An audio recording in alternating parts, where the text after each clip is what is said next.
Hello, everyone, and welcome back to the Outlet Podcast with Gabe and Erik. I'm Gabe. And I'm Erik. All right, so we didn't know exactly what we wanted to talk to you about today, but I think this is a good podcast to address what's going on in people's heads, Yeah. or at least what we think. What we think, right? You Our know. impression of what's going on in people's heads, right? Yeah, so here's my little piece about it. Yeah. It seems like today people are just genuinely unhappy, Mm-hmm. and I don't know why. Yeah. And I think there's a lot of people who are kind of lifeless and are not searching for a meaning in their life. And I think that's, I don't know, say it's brought about in modern man's mind, not really having something to cling to. Yeah. But I don't know. It just seems like people are not a part of a community. Mm-hmm. They're just, they have their school, they have their work, but they don't have any, outside way of communicating to people. Yeah. And I think that makes them unhappy. And I don't know. I Yeah. don't know. What do you think about that, Erik? Yeah. And I mean, I think that when it comes to community, I think that people often find that on the internet nowadays, right? If you have access to the internet and you're just sitting alone at home and you want to talk to somebody about something, I can guarantee you go on Reddit and you can find a subreddit of people that are genuinely passionate about whatever it is you want to talk about, and so people kind of fill their sort of social need with kind of a fake social interaction, right? Where, when you're talking to people on the internet, you're talking to real people, right? But it hits the same parts of your brain that social interaction does, but it doesn't quite fulfill you as much as, sitting down and having a real conversation with someone does, And so, people kind of look to the internet as this perfectly viable alternative, but it doesn't really fulfill you the same way, real, genuine face-to-face conversation does, right? And then when it comes to like the lack of meaning in people's lives, right? I think it's sort of a result of, development and prosperity, right? Like if you think back to hunter-gatherer times, right? People really didn't have time or the ability to question what the meaning is, right? Because all of their time was dedicated to surviving, finding food, and staying alive, right? And when you're surviving like that, as plenty of people in this world do today, right? Just trying to put food on your table, and that's the one thing you got to do. You don't really have to question your meaning because it's right there in front of you. You got to feed yourself, right? But as you move up I forget what the scale is called, something with an M, right? Maslow's hierarchy of needs, exactly, or whatever. Exactly. As you move up the hierarchy of needs, right, you've got your shelter covered, you've got, a good family, right? And as you start to move up there, you got everything else covered, and it becomes, Self-actualization, right? Yeah, exactly. Like how do you find meaning in your life, when you have everything provided for you? It's tough, right? And especially in the modern world when you're given a myriad of different options, right? You can choose religion or your family or some weird cult, or you can dedicate yourself to becoming an environmentalist, or you could be a vegan, right? And that's your purpose in life, right? There's so many different options. Yeah, people cling to them because it makes them feel good. Right, exactly. Right. And they feel like they're doing something good with their life, right? Because if you go through the motions of life, working in your office job, grinding away, getting home, microwaving a pizza, and, just going to sleep, it's kind of empty and sad, right? Like, you have your basic needs met, you have food, you have shelter, you have all that. But humans really need like a bigger purpose in life. And I think that in the modern world, it's kind of hard to find that, Yeah, definitely. Yeah. Yeah, I think for sure, if people are going through life and not having some sort of goal that they're working towards, they become lifeless. Yeah. And, I really do want people to, have a purpose, have a meaning to their life. And I think a lot of people fill that with things that are not sustainable. Right? Yeah. Or things that they don't actually care about too. Yeah. And they just end up clinging on to it because it makes them feel good in the present, but it's not very sustainable. Right, exactly. And they just consume goods and products. That's right. Endlessly, thinking, because when you're drinking a Thai iced tea, it feels good. It tastes good, right? But then once you're done and it's in your stomach, you're just $4 down and, at the same place that you were before the Thai iced tea, right? Yeah, absolutely, yeah. So there's a lot of these temporary happinesses that people chase after that are not sustainable. Yeah, but so speaking a little bit more broadly, do you think that there is sort of a greater concrete meaning that in life, right? Like, do you think that there is something that people can find and latch onto, Sure. that would fulfill that. Yeah, well, since the beginning of time, people have had religion Yeah, as that, filling my meaning. yeah, yeah, So, yeah, I definitely believe that the reason why we chase all these temporary happinesses, whether it be that Thai iced tea or the microwave pizza, is to try and satisfy our desires. Yeah. And the Catholic religion tells you that you shouldn't be trying to satisfy your desires all the time. That's why we have sins that, are bad because they're temporary pleasures Yeah. that people indulge in. And if you can distance yourself from those temporary pleasures, you distance yourself from the world. yeah, yeah, Right? Because the world is built up of all these temporary pleasures. yeah, And you start thinking towards, the eternal, which we believe is heaven. And so that's a goal to work towards. yeah, And some sort of hell on earth to stay away from. And so, that's why we have all these rules, like you shouldn't murder, you shouldn't, commit adultery and all this stuff. yeah, Is because we're trying to distance ourselves from these temporary pleasures on earth so that we can have eternal happiness in heaven. Yeah. We kind of see our life as a test about, how good you are at denying yourselves pleasures of the world so that you can somewhat reap the benefits in heaven. yeah, If that makes sense. You Yeah. got to earn the benefits in heaven, truly. yeah. Well, yeah. I mean, but do you think that is a truly universal meaning that is kind of the one true meaning, and that everybody else that finds meaning in other things are kind of led astray by various forces in this world, and that by dedicating your life to something other than Catholicism, Yeah, it's a good question. You think you found meaning, but it's not the true meaning. It's a good question. Yeah. It's difficult to unpack. So Yeah. so first off, I'd have to say, well, there's other ways to find meaning in life than purely God. But the problem is those other meanings that you find are also temporary, Yeah. right? Because they're not towards something eternal, right? So some people find meaning in politics. Being a politician, living a life to help who you support. Yeah. And how you think will impact the world, or who you think will impact the world the best, right? And so some people dedicate their lives to politics. Yeah. Some people dedicate their lives to their job, and people find meaning in work and all this stuff. And that's a meaning in life. But the way I see it is they're living these lives towards something that'll end. And when it ends, the meaning's gone. And so in order to have something that's truly perfectly meaningful, you need to have something that will be sustainable, right? And all these other things are not sustainable. So that's kind of how I see it. Yeah. Are they led astray by their meanings? In a sense, yes. Yeah. But that doesn't mean that a person should stop working and only dedicate their life to God. Yeah. There's a lot of things that can help you lead your mind to God. Does that make sense? Yeah. Yeah. I don't know. It's No, a tough question. It's yeah, a tough question. Yeah, totally. And I mean, it's kind of the biggest question, right? What is the purpose and the meaning of this life? Absolutely. Right? Yeah. And People have been debating that forever. yeah, and I don't know, when my sort of take on it is that I generally fall back to the French existentialists like Sartre and Camus, right? And their sort of view on it is that there is no concrete meaning in life, right? There is no right meaning and wrong meaning, right? There is only meanings for the individual, right? And it is up to the individual to find their own meaning and choose it, but to recognize that it's not a universal true meaning for everybody, right? Like, I'll use a stupid example, but like if you're a carrot farmer, right, and you love carrots, right, and you just farm the best carrots that you can, right, and every day you dedicate yourself to breeding better carrots. These are nice thick orange carrots, they got that good sweet tang to them, right?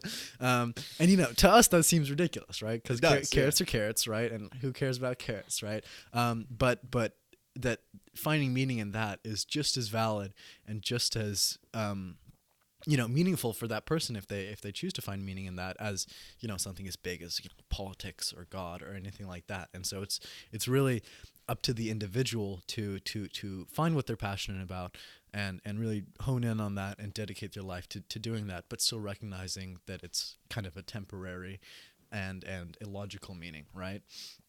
Because I don't know, I feel like if you no particular meaning in life can be truly, you know, universal and for everybody, you know. I mean, obviously you're a Catholic, and so you believe that, you know, serving God is the one true meaning for everybody, right? But I don't know. I feel like there are plenty of people that would not be satisfied just serving God, right?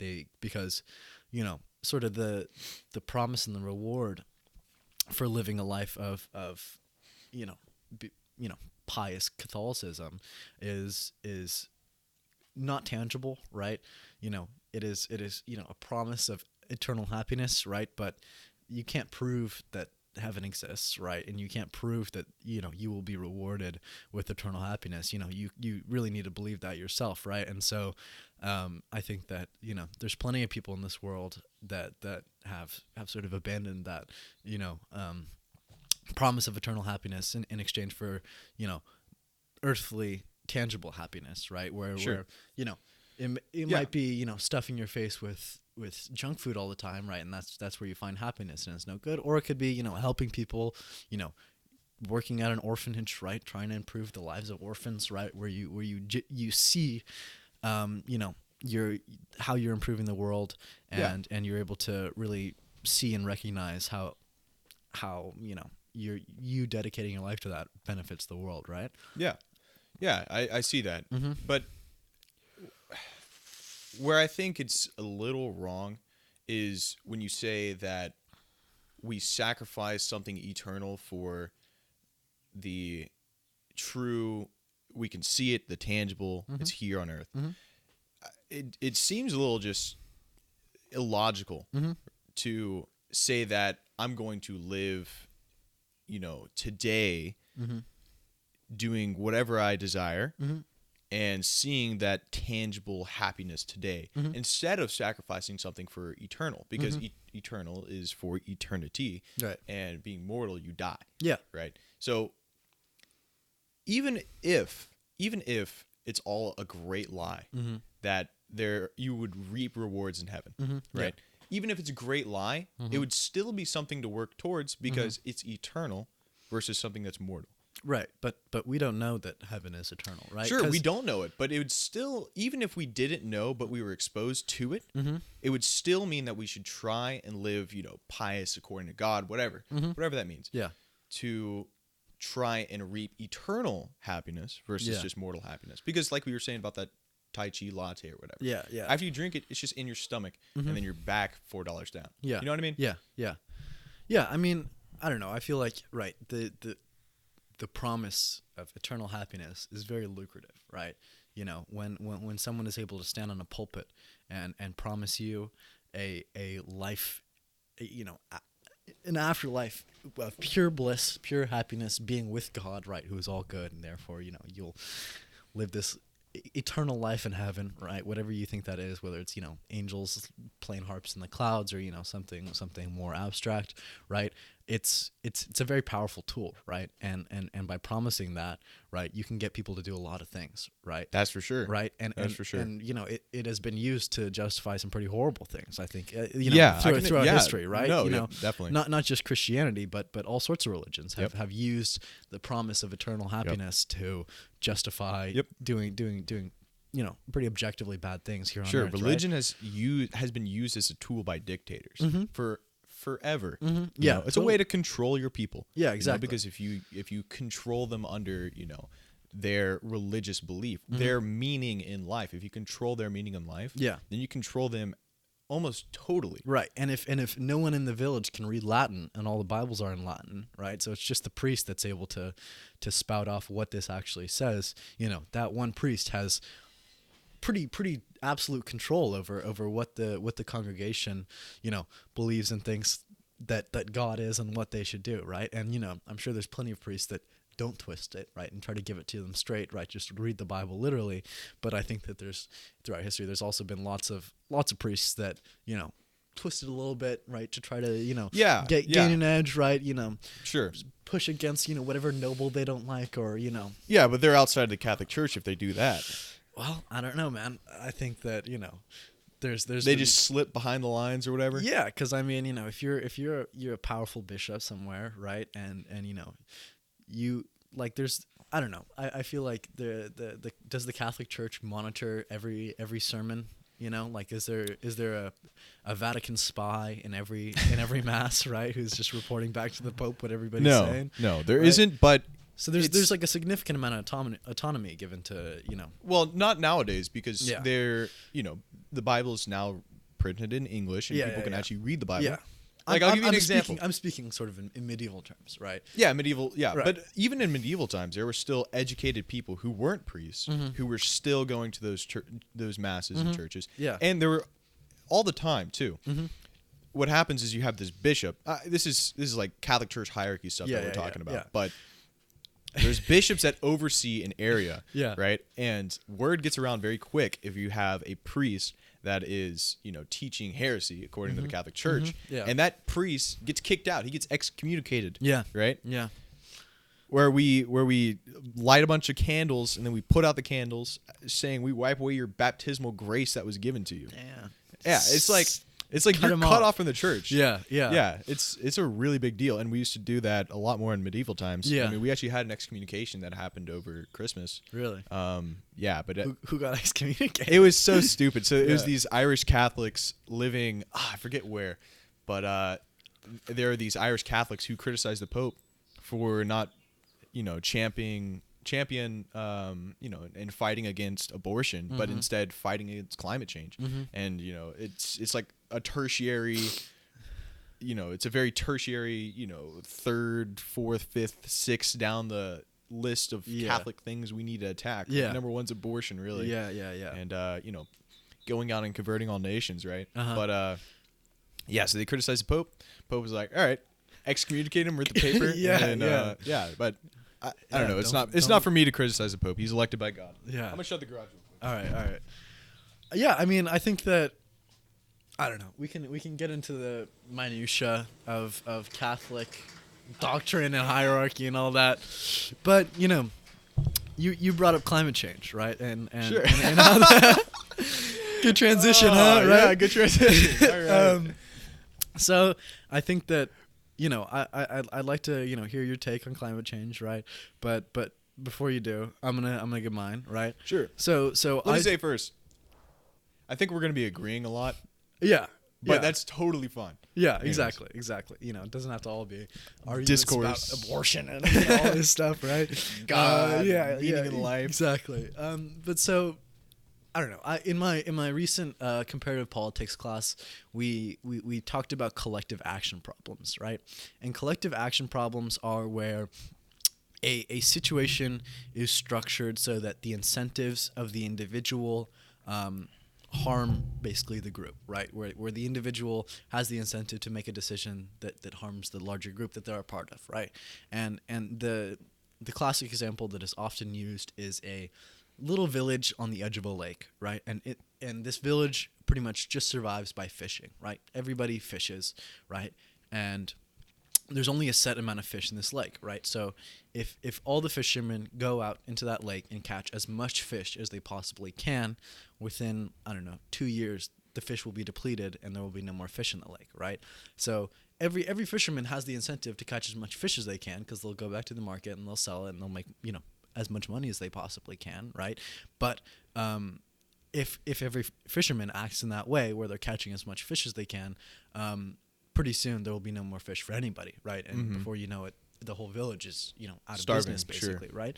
And so you see, that's basically a basic collective action problem. And in that situation where an individual's incentives are aligned so that their actions hurt the greater group that they're a part of, that's the basic function of government, right? Where the government's job is to realign the incentives of the individual so that they don't hurt the group anymore, right? And so in the case of that fishing village, they can, have some town council that dictates only, 3 nets of fish a day for everybody, right? Which may be less than the original amount of 4 or 5 nets that they would catch, right? And hopefully that lowers the amount of fish caught so that the stock of fish in the lake is kept at an acceptable level, right? Sure.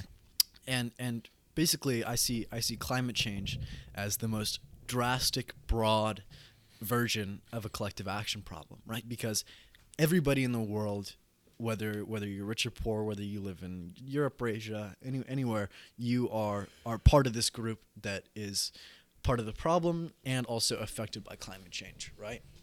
So basically, everything we consume, from a Thai iced tea to a new car to buying a house, it all contributes to climate change, right? Because it's almost impossible to get a product into a consumer's hands without putting some sort of carbon or other greenhouse gas into the atmosphere. Right? The only way would be like to walk it. All right, exactly, walking it. But even then, it takes energy to fuel your walking, and that food and you're breathing. Exactly, and that food is brought on trucks that run on oil, right? Yeah. And the seed from the plant that you're getting exactly came from somewhere. Exactly, and those cows release a lot of methane into the atmosphere, right? Like you can find some sort of carbon footprint in anything you consume, right? And like we were saying before, people like to consume a lot of stuff because it makes them happy, right? And so you have the individual incentive to kind of consume as much as you want or you can, right? But at the end of the day, that consumption hurts the greater population in the world, right? And so it's an extremely broad collective action problem because everything that we consume is part of the problem, and everybody in the world is affected by it negatively. So it's incredible. It's incredibly hard to sort of put a stop to that, right? Yeah, definitely. Because when you're in that fishing village, it's easy to have a town council and keep track of these 10 fishermen, right? But it seems logistically impossible to keep track of and limit the carbon footprint of everybody in the world, right? And so. It's this extremely, extremely broad problem that will have extremely negative consequences for everybody on the planet. All right, sorry for the interruption. Little technical difficulties, yeah. Technical, but yeah. So it's this incredibly broad problem that affects everybody in the world negatively, but everybody's consumption is a part of the problem, right? And so I don't know. I feel like to solve climate change, or to at least reduce the effects of it, I feel like at this point, we've kind of gone down the road a little bit too much to completely avert the effects of it. Australia is completely burned down. California has been in a drought for 20 years, right? Stuff is falling apart around us as we speak. But so I feel like it will take a two-pronged approach, right? Both a bottom-up approach from the individual and a top-down approach from bigger institutions like governments, right? And so the bottom-up sort of prong of this attack on climate change, it requires individuals recognizing that all of their consumption leads to carbon dioxide and other greenhouse gases going out into the atmosphere, and actively reducing that consumption, right? And there's a myriad of different ways you can do that. You can switch from a gas car to an electric car. You can cut meat out of your diet. You can regulate, some industries or right, whatever. Exactly. But that's the top down solution, right? So I'm talking about bottom up. Yeah. So small stuff. Right. Exactly. Because it is this array of individuals consuming that leads to this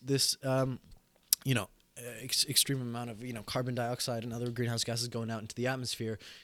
At the end of the day, it is going to take individuals recognizing that their consumption leads to this problem and then reducing it, right?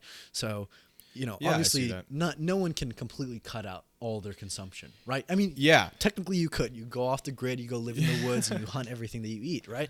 But that's not a realistic solution, right? You can't ask everybody to grow all their own food. We live in an incredibly industrialized world where everything is specialized and requires, all this carbon to basically make that economy work. But so it's important for individuals to recognize that how big their carbon footprint is, especially living here in America in the developed world. I mean, I think that if we, we drive all over the place in big SUVs that we don't really need, right? And we, take flights all over the place, right? And taking one international flight releases, more carbon into the world than someone in the undeveloped world probably releases in their whole lifetime, right? And so there's a bunch of different ways for you to cut down on your carbon footprint, right? But it's just important that everybody chooses the best way to do that. And like for me, for example, I still drive a car that runs on gas, right? And I drive it more than I should, right? I'm like, I don't want to walk down the Vons. I'll just drive there, right? Even though it's just a block away from my house, right? There's plenty of ways that I can reduce my gas consumption. But one easy way that I found to reduce my carbon footprint overall is to become a vegetarian, right? And because meat is an extremely carbon heavy product, right? Especially beef, right? If you look at the amount of methane that a cow puts out in their lifetime, it's the amount of like a couple cars driving the whole time, right?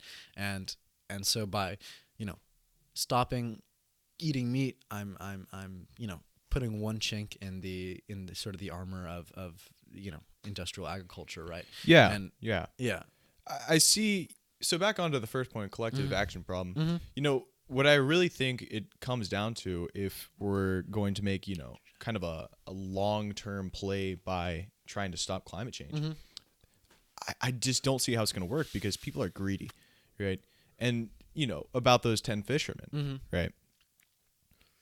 If we don't have, if those 10 fishermen don't make a conscious decision to completely stop overfishing the lake, then they're not going to, right? And if we don't have any, regulations set on them, like where if I see that you have 4 nets of fish, you're going to jail. Yeah, exactly. You know what I mean? People are going to be greedy, and they're going to continue, over catching the fish, right? Yeah. And eventually it's going to become depleted. So I see that greed is really going to kind of,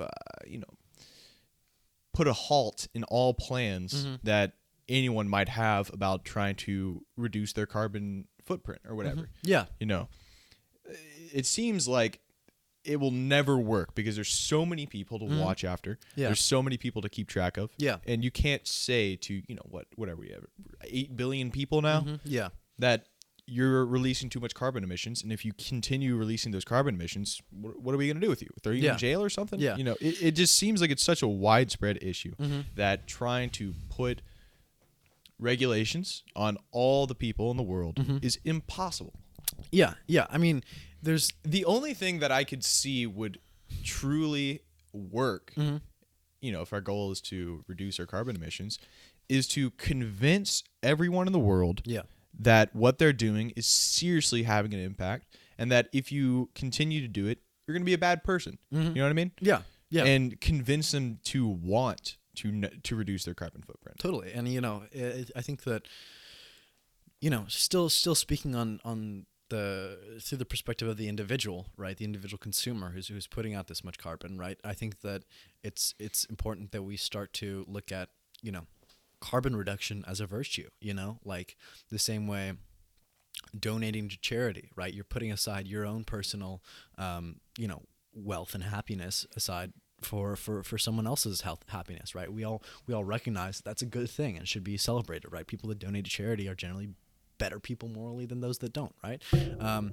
And I think that we should kind of do the same thing with carbon emissions, right? Just say that, listen, this is something that we all struggle with, right? We all consume more than we should, right?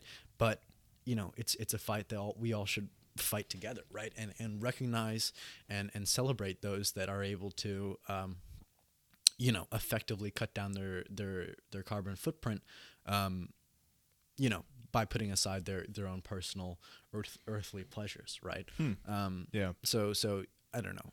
Obviously, that can start with celebrities, right? Congratulating each other, out in those Hollywood dinner parties, right? Yeah, where everyone can see them. Exactly. Good for you, not taking that flight to New York for the weekend just because, it would lead to an extreme amount of, carbon dioxide going into the atmosphere, right?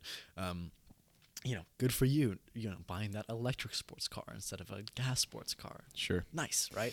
Yep. Right. And it's not a great way to combat climate change. And like you were saying, like it's it's nearly logistically impossible to convince everybody of this mindset, right? And there's always going to be a significant minority, if not a majority, of people that just say, "No, fuck it. Like, I'm just gonna, I'm gonna drive my SUV. I'm gonna, go take a flight to South America for a weekend, just because, right? That's what I want to do." We're seriously talking about a huge, drastic lifestyle change. Yeah, exactly. And people are not willing to do it if they're not going to be convinced of it. Exactly. And so, I don't know. And that's where the second prong of the attack comes in, right? It requires, top-down solutions, right? And there's plenty of ways that we can do that, through governmental institutions. The biggest, most surefire ways is a carbon tax, right? By including the price of carbon within goods, you naturally realign consumers' incentives to buy things that are less carbon heavy, right? Like if you have, let's say, 2 different beef patties, right? And one company captures all the methane from the cows and turns it into biofuel, right? Which plenty of farms do, right? Because it's a good way to make money off of those cows that are sitting and farting all day. And there's the other farm, right, that doesn't do that, just lets all the methane go right into the atmosphere and become a greenhouse gas, increase climate change. If the government is able to step in and add that cost into the cost of the final product, say, listen, the cost of the burger patty where they save the methane and turn it into biofuel is cheaper than the one that they just let it go into the atmosphere, then at the end of the day, the consumer won't need to think about the moral superiority of buying a less carbon heavy product, because it will be already included in the price, and they'll just have the incentive to just buy the one that's cheaper, right? Mm-hmm. And so if you think about that with all the goods across America, right, you just make cars that are less gas efficient, a little bit more expensive, right? Add a carbon tax to them, right? If you make plane ticket that is more carbon heavy, a little bit more expensive, right? There's all these products that you can just make a little bit more expensive through a carbon tax. Then at the end of the day, consumers will already have the incentive to reduce their carbon footprint without even being aware of it, right? Yeah. Well, and also we have smog tests. Yeah. Right. In California. Which is basically, a carbon tax. Right. Like I spent $100. No, not 100. Like $70 the other day getting my smog test done. Yeah. Yeah. Which who knows where that money's going to? Yeah. Well, to the company that does it, really. Right. Really, and then I bet a very small portion goes to the government for it, right? Yeah. Yeah. I'm sure there is some tax involved, right? But anyways, back on like the main issue. Yeah.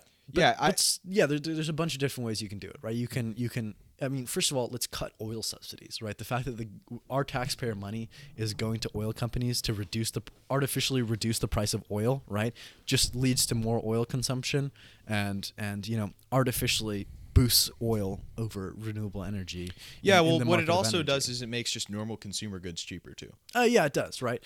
But it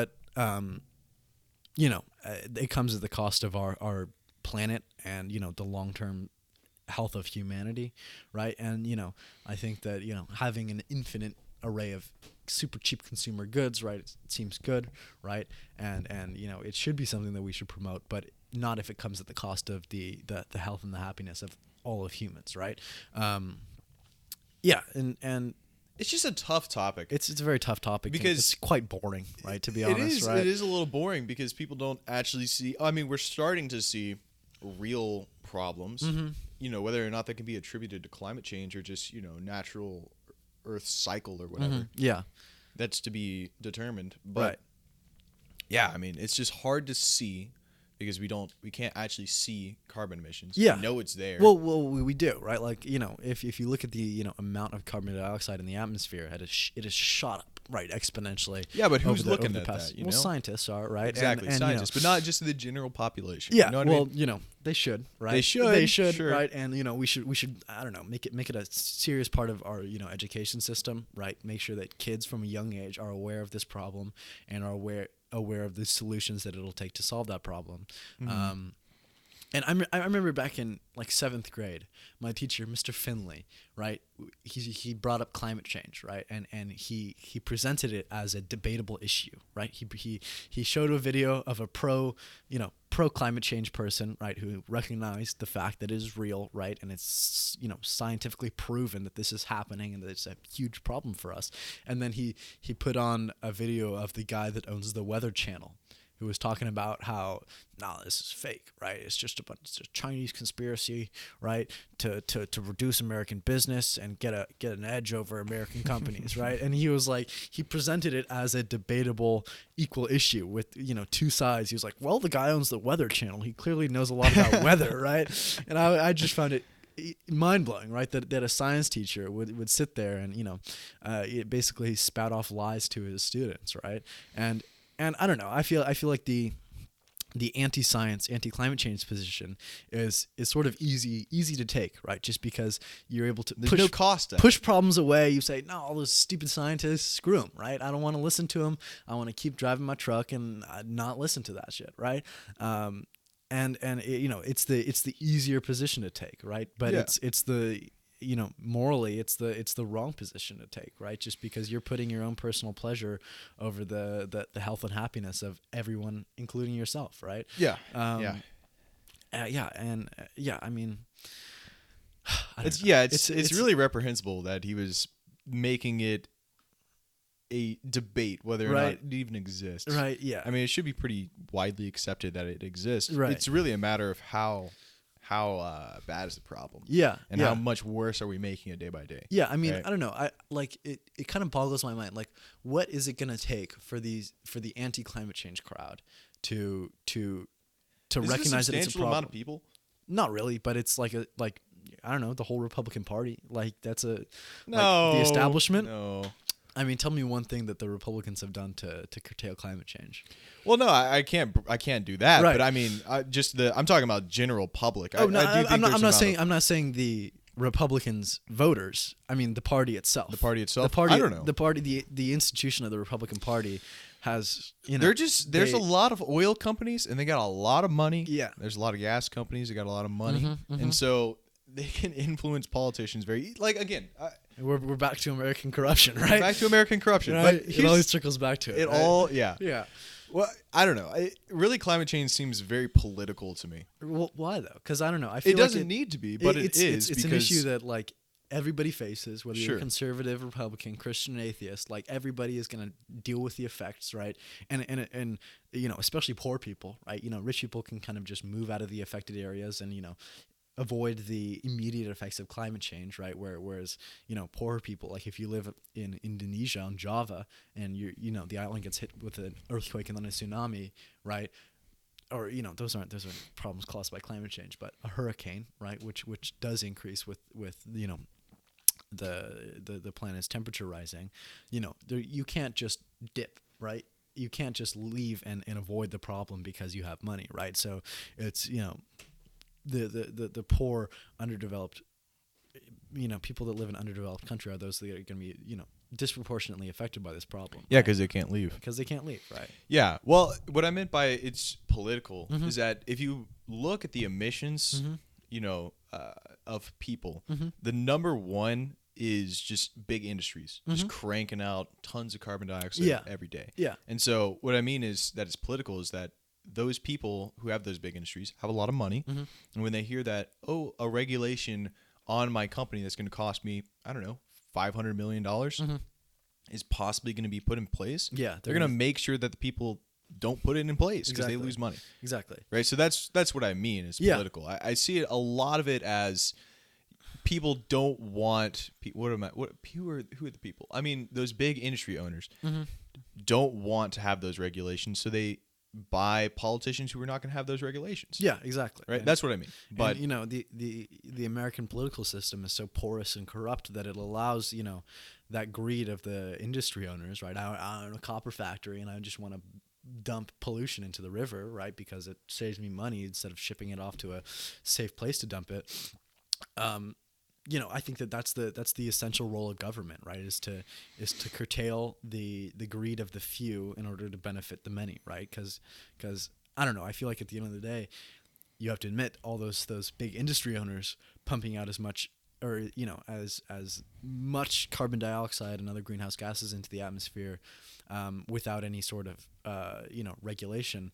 It benefits them in the short term, and it benefits the consumers that buy those cheap products, but it hurts everybody else, right? Everybody that is not in that cycle of consumption is negatively affected, right? And that's exactly where the government should step in, right? I don't know. Yeah. I think we got that. We got it, right? Yeah. I don't know. It's one of those topics where it's just kind of boring to talk about, but it's so important to talk about exactly. at the same time. And it's kind of like a hopeless topic to talk about because there's no real clear cut solution, because everything in my garage right now has been made somehow with gas or oil. Exactly. It's been involved at some step of the process, right? And like people can dedicate their lives to fighting climate change, right? And not make a substantial impact, not make a at dent, all. right? It's kind of hopeless, right? Because you look around, and governments across the world do nothing at all, especially the American government. I mean, like, once again, talking about oil and gas subsidies, like both of my parents work in the renewable energy field, right? So they complain at the dinner table all the time about natural gas should be more expensive than it is, right? And like there's a lot of areas where renewable energy would actually be cheaper to produce electricity, right? Where like out in the Mojave Desert, right, you see all those massive fields of solar panels and big wind turbines, right? And if the market was untouched, it would be cheaper just to install this one device, right, a solar panel or a wind turbine or a geothermal vent, and it produces electricity over and over and over again for a long period of time, as opposed to natural gas and oil, which requires a constant input of resources, which the price of those fluctuate, and it dumps a bunch of carbon dioxide into the atmosphere, and because of government subsidies, natural gas and oil are artificially cheaper than the renewable energy alternative, right?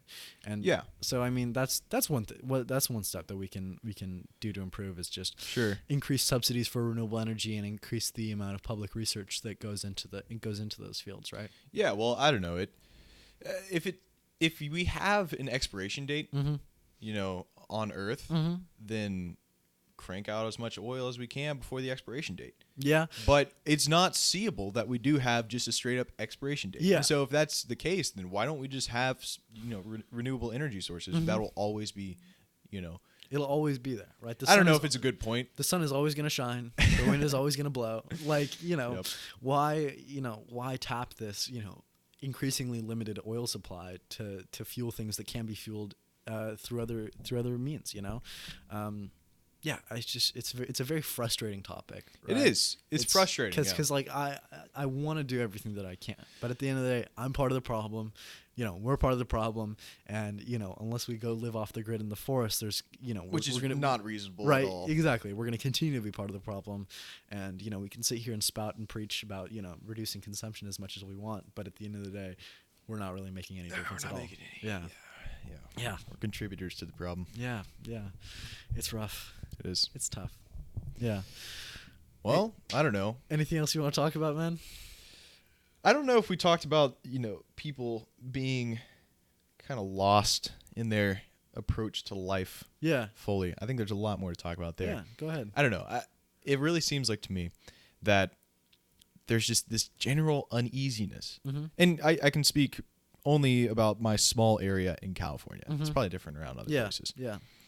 But I don't know. What are, especially as we have this new generation of people coming in, right, and reaching adulthood, and probably gonna have families and all this. Yeah, it really seems like this new generation of people are kind of lifeless, just don't have something to cling on to, or kind of living in the moment, and don't really think about their long-term goals, or you know what I mean, right? Yeah, and I mean I think that's especially prevalent amongst the teenagers that didn't go off to college and stayed in Scripps Ranch and just filled their time by smoking weed and sitting in some parking lot somewhere, right? I think that's especially prevalent in that community. Man, right? It really hurts me to see that too. Right. Yeah, I mean, because you want to just like shake them and be like, "What are you doing?" Get your life together, right? Yeah. But we're not that far off from that. No, right? no. We are just sitting in a garage talking to ourselves, Yeah, right? exactly. Eric,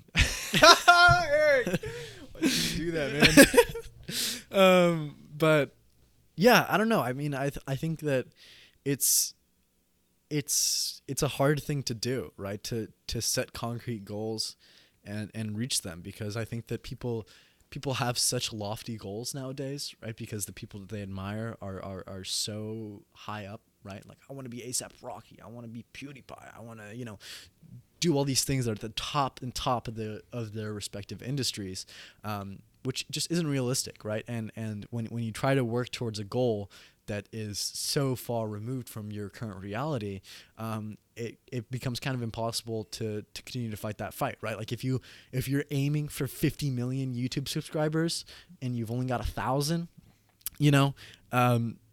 you're gonna get burnt out really quickly, right? Like, you just need to kind of take it one step at a time, right? That instead of aiming to be the biggest businessman and own all this real estate, you just got to aim for making a small investment and having it pay off, right?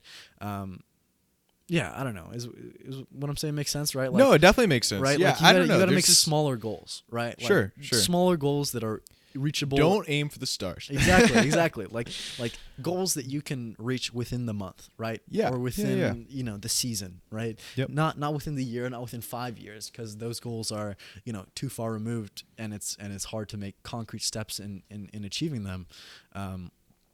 Yeah, and I really think it comes from a lack of education. You think so? Yeah, because at least my experience in California high school, Yeah. it's been this weird, I don't want to say indoctrination, but almost indoctrinating the youth to believing these weird and insubstantial things. It's not so much about just pure education. It's really this strange, I don't know how to put it. It is an indoctrination process, though. You agree with that? Like, I mean, history is the easiest example of that, right? Definitely. When you learn history, it's very whitewashed, right? And there's almost zero critical thinking involved. Yeah. Never Yeah, does a yeah. history teacher step back and say, "Listen, why did this happen?" Like, No, and at all. and let's question the established, train of thought on this event, right? Like, it's all just, here's the dates, this is why it happened. Write it down, memorize it, and crank out an essay about it, right? It's never, there's no critical thinking involved. There's no sort of what happened before, what happened changed, before, right, during, right. what were the And, effects? how do we apply these lessons to our current world? No, right? It's never none of that. It's It's none of just, that. it's straight up just memorize these facts Right. and then put it down on this paper. And Exactly. If you did it, then you get a good grade in the class. Right. And I only had one history teacher. Yeah. And that was in Colorado. And his name is Mr. Humphreys. He's probably not listening, but if he is, Shout out great. Mr. Humphreys. Yeah. Shout out Mr. Humphreys. He was a AP United States history teacher.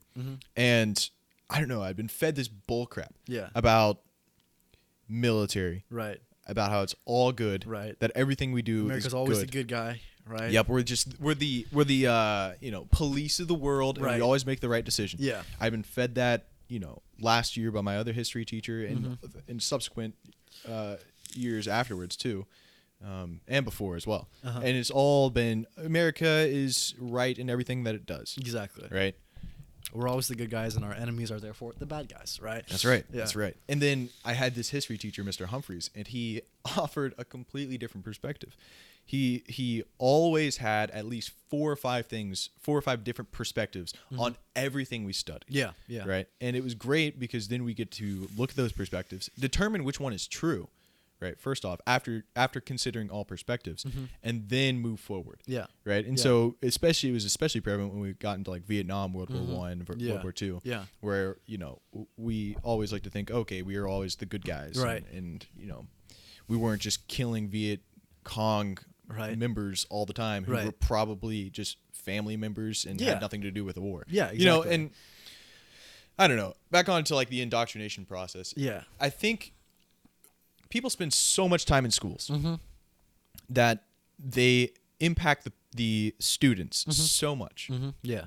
And whether that is for the good or for the bad, who knows? I mean, you have all these teachers that came fresh from college, who got their job and wanted to teach. Yeah. Well, how educated are these people, and what was their education background? Yeah. You know, why are they teaching, and are they actually teaching the correct material? Yeah. Right? Like, I really do believe that most of our problems in America can be attributed to poor education. Yeah. People just not knowing enough about what they're talking about. Exactly. And so I think it really starts on a very macro level about fixing people's schools and replacing them with good teachers who are actually teaching the right things. Yeah, and I think that one significant problem. This really comes back. Sorry to interrupt. But this really comes back to Nicomachean ethics. Yeah. Right, of Aristotle.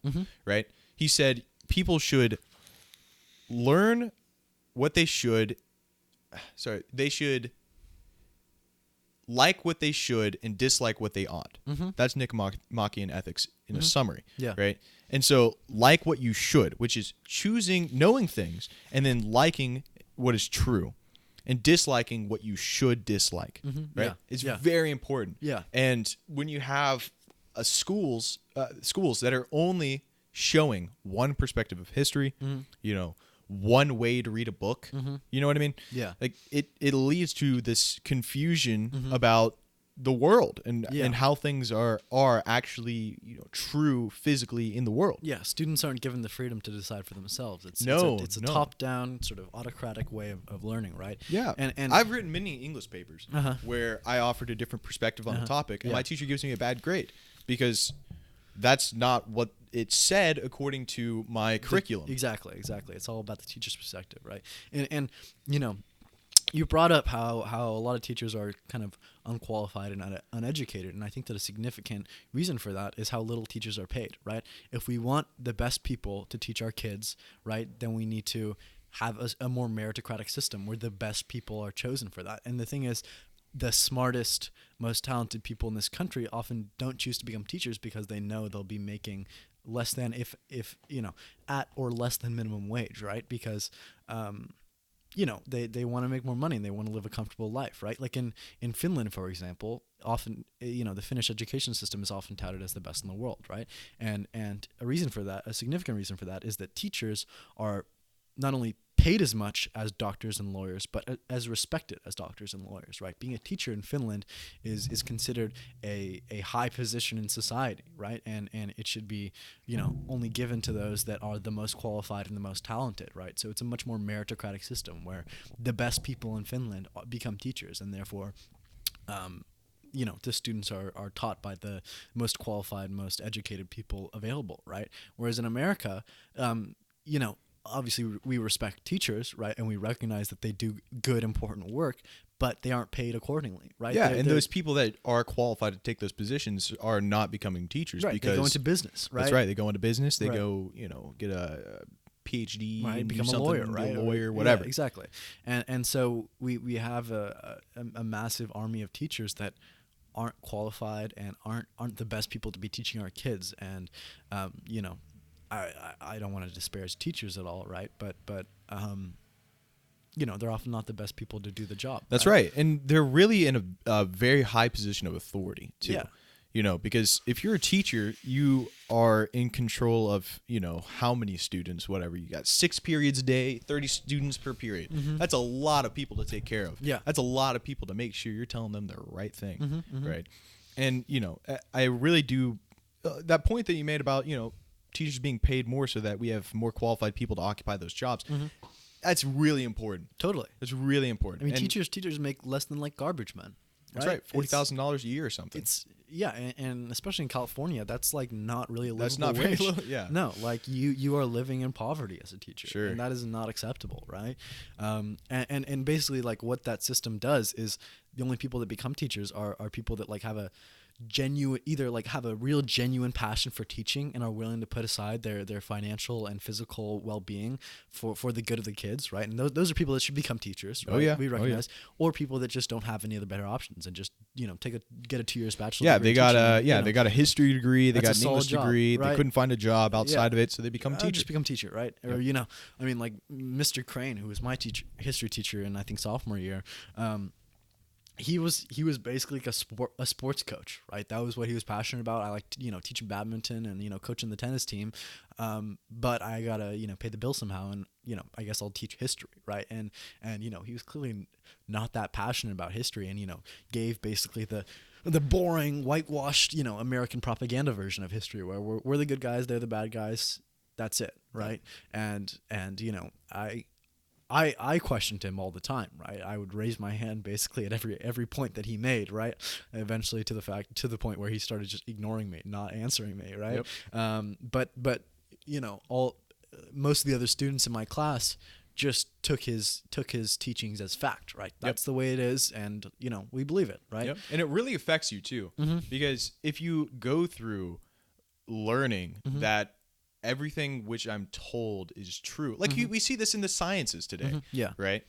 There's a lot of people who hear things in science and are just completely misled because they don't understand that, well, maybe something is wrong in this report, or maybe something's not right in what I'm doing.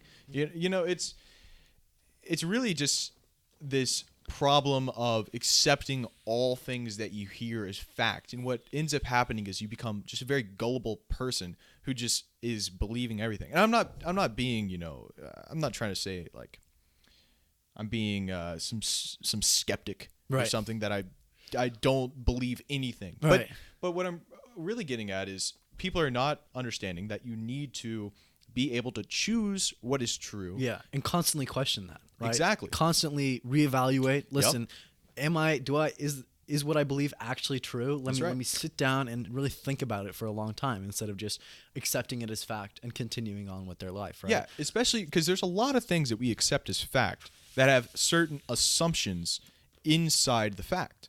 Right? And when you have those facts that you just truly accept, then those assumptions you also accept. And those assumptions are sometimes not true. Right. And they become truth when you accept them as fact, right? That's right. Yeah. And yeah, so another aspect of school that I want to talk about is how undemocratic it is, right? And how it kind of trains people and raises students in a way that they really learn and believe that they can't affect the structure of institutions, right? Like if you look at ASB, right, Association of Student Body or something like that, right? Yep. Those are the students that we elect to represent us. Those are our school leaders. Those are our school leaders, right? And everybody's a class president, right? And they're supposed to represent and support and fight for their class. But if you look at the actual role of the ASB, all they do is make posters and plan dances, right?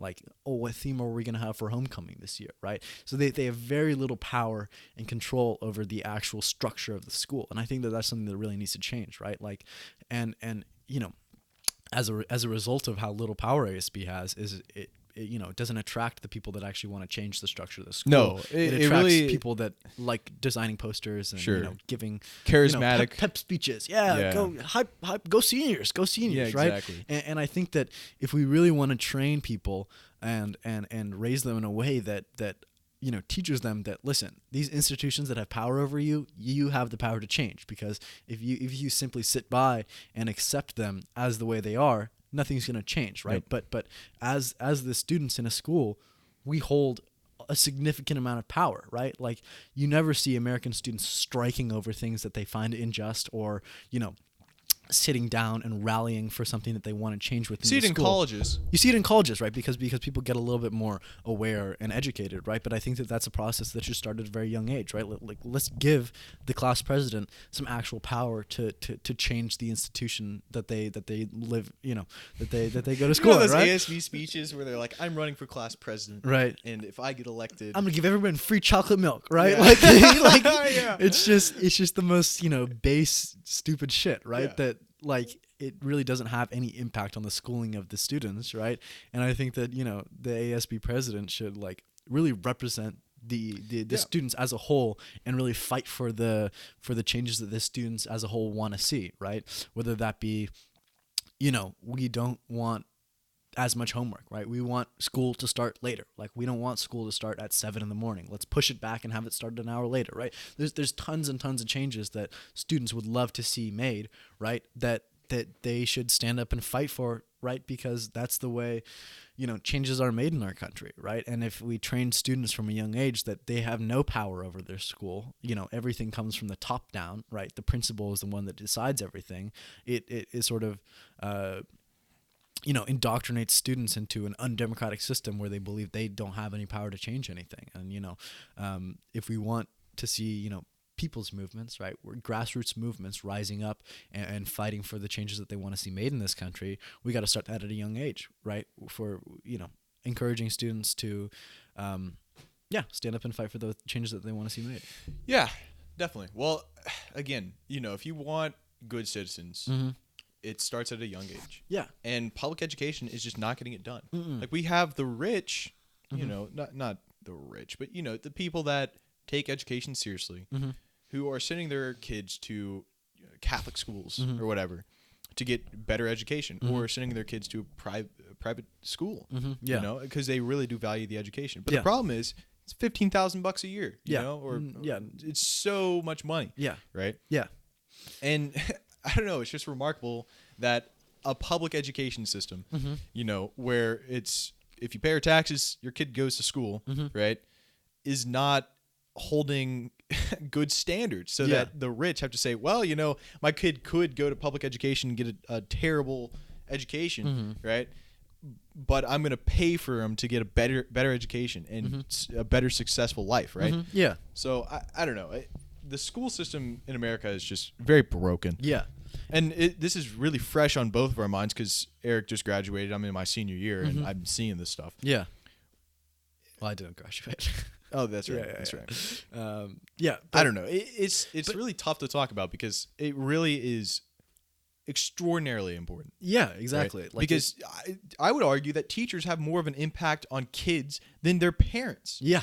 At this point. Yeah, because they spend so much time in school, right? Yeah. And I don't know. I feel like you're talking about how schools are very poor, right?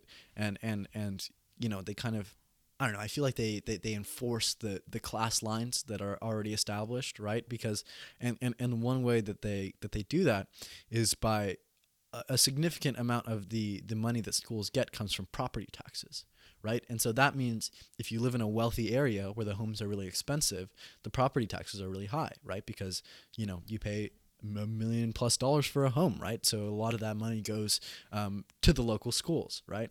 And so wealthy areas, the schools get a significant portion of money, right? As opposed to poor areas where the homes aren't that expensive, they're really cheap. The property taxes are extremely low, and so those schools get no money, right? They get extremely small amounts of money, and so you see class sizes of 40, 50, 60 kids, right? And that means that there's no way that one teacher can pay attention to and teach every individual student, right? They're just trying to basically control and corral this group of rowdy kids, right? And the school doesn't have the resources necessary to really give the kids the modern education they need, right? They don't have enough computers for all the kids, right? They're not able to give them the good engineering classes that they need, right? And we're pretty lucky that we went to Scripture Ranch High School, that our area does have pretty high property taxes, and so we get this brand new fancy engineering building where we are able to learn how to do all this cool stuff, do 3D modeling and 3D printing and all this cool stuff. But I feel like everybody should have that opportunity in this country, right? And it shouldn't be based on the wealth of the area that you live in, right? Yeah, definitely. Yeah. Well, and there's also this idea that there's some people out there who are just not predisposed to learning, right? That they don't have the gene of learning. Yeah. That I school just was not right for me. Yeah. And that's so wrong. It's very wrong. Yeah. Education is for all. Yeah. Right. Yeah. Education, and I'm not saying this high and mighty in my nice area in Scripps Ranch, and that I'm saying that some people just can't learn. Yeah. No, what I truly mean that everyone has the capability to learn. Yeah. Right. There's some people who are better at it. Yeah. That's for sure. There's some people who are worse at it. Yeah. But everyone has that ability to learn. And Yeah. so, if we accept that, those poor schools are not getting proper resources to learn, then we should change something about it. Yeah, totally. And yeah, and take the money, from those people who already have good schools, who are still getting great money, tons of money, and just give it to those other schools. Exactly. You know, and bring up everyone. Exactly. Right? I believe that. Yeah. I don't know. Education, it's tough to talk about. It's very tough, right? And yeah, I don't know. Like you're saying, like, you know, not everybody, you know, kind of learns as much as they should, and I feel like that's because we kind of have a very homogenous way of teaching, right? You know, all classes are kind of taught in the same way, that, you know, the teacher stands up there and lectures, right? Might have a little project for the students every once in a while, but at the end of the day, you know, there's kind of one standardized way of teaching across the country, right? And there's a significant amount of students that don't learn that way, right? They, you know, they need to see, you know, have hands-on experience, and they can't just sit and listen to a lecture and really absorb that information. So, and I think that, you know, charter schools do a relatively good job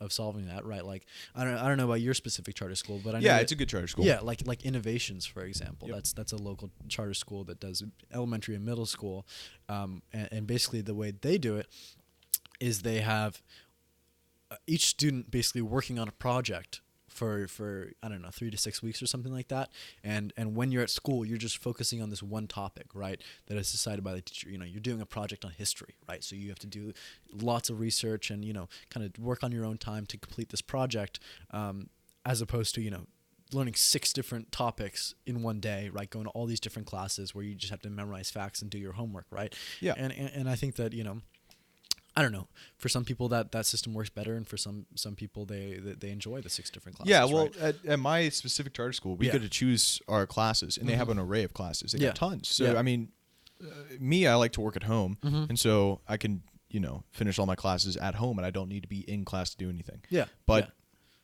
there's a lot of classes where it's just hands-on. You go to class, your teacher has, you know, your materials, whatever you're working on. Like, I don't know. It's really nice to have one class that you can focus on for a month, and that's what you're doing, and that's your class. Yeah. And I think the system works great.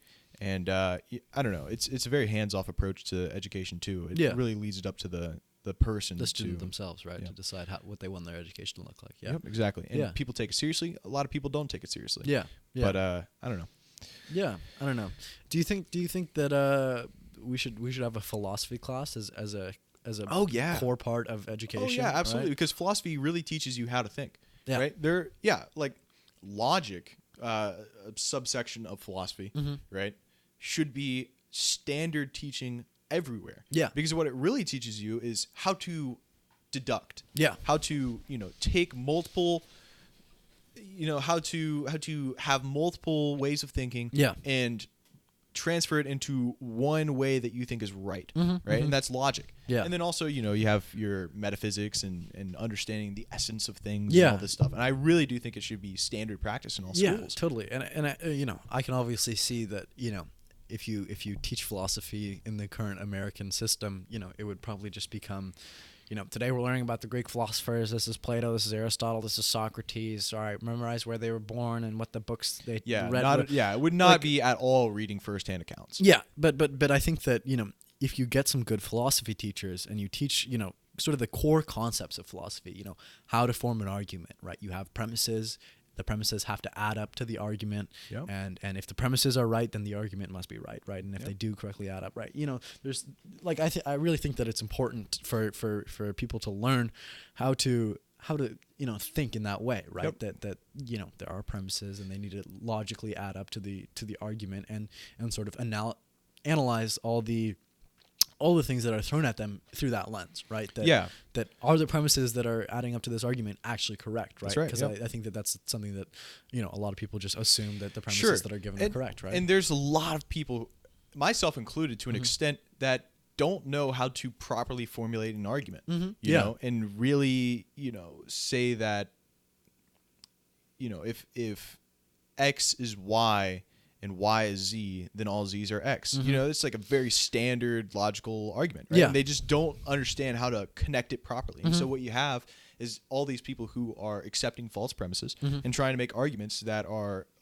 backed up by these false premises. Yeah, and people just don't know how to argue. Yeah, totally. Like, I don't know. And philosophy means simply love of wisdom, right? Yeah. And of course, you know, sophist is just wisdom. But yeah, people should love wisdom, and philosophy can teach that. And again, it really comes down to, do you have a teacher who can teach it properly? Yeah. Right? Because in the current American system, if we had put philosophy as a required class for all students, it would just be like what you said, here's Aristotle, here's Thomas Aquinas, here's Descartes, right? Yeah. And it would just be another history lesson, but on philosophy. Exactly. There would be no critical thinking. Yeah. There would be no real debate of ideas, you know? I don't know. And I really do think everyone has a philosophical mind. Yeah. Totally. Right? We're naturally curious and naturally like to question things, right? And philosophy was not required class, but everyone who went to college, medieval times, right, learned philosophy. That was like what you went to school for, was philosophy. And I don't know, it's kind of been replaced today by our English classes, right? Yeah. Because now we're reading these philosophers in our English class. Like last year I had an English teacher, nice lady, but we had brought up, Plato's allegory of the cave, right? And she had given a complete wrong interpretation of it. Yeah. And she was talking about how the shadows in the cave are America, not American, they're American, but the world's perspective on the world.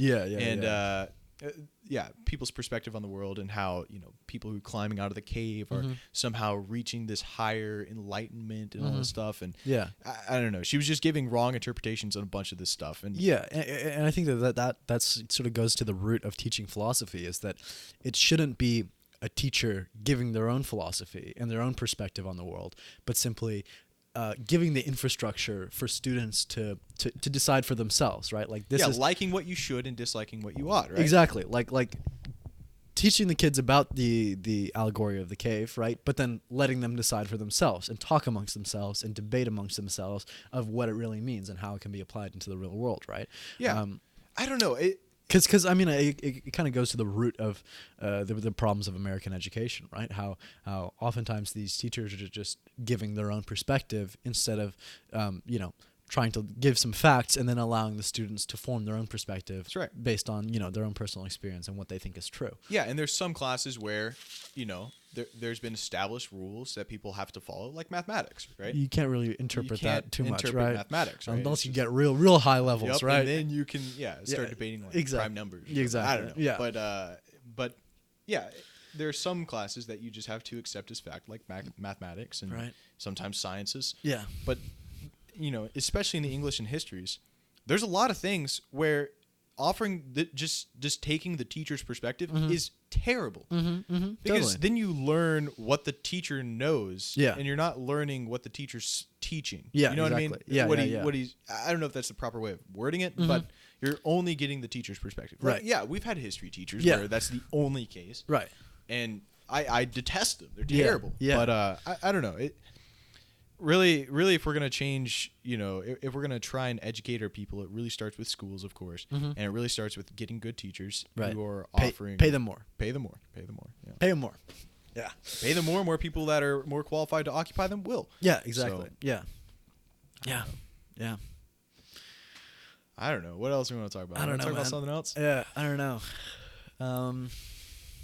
Let's see what's in the news recently. I didn't hear. You want to talk about the Democratic primary? Get into politics a little bit. Yeah, sure. I need Bernie needs my financial support. Bernie. Yeah. Well, so I am before asking for your financial support. yeah. I love that meme, man. Yeah. Well, before I get into it, I'm a Bernie Sanders supporter. I volunteer and canvass and phone bank and donate and all that sort of stuff.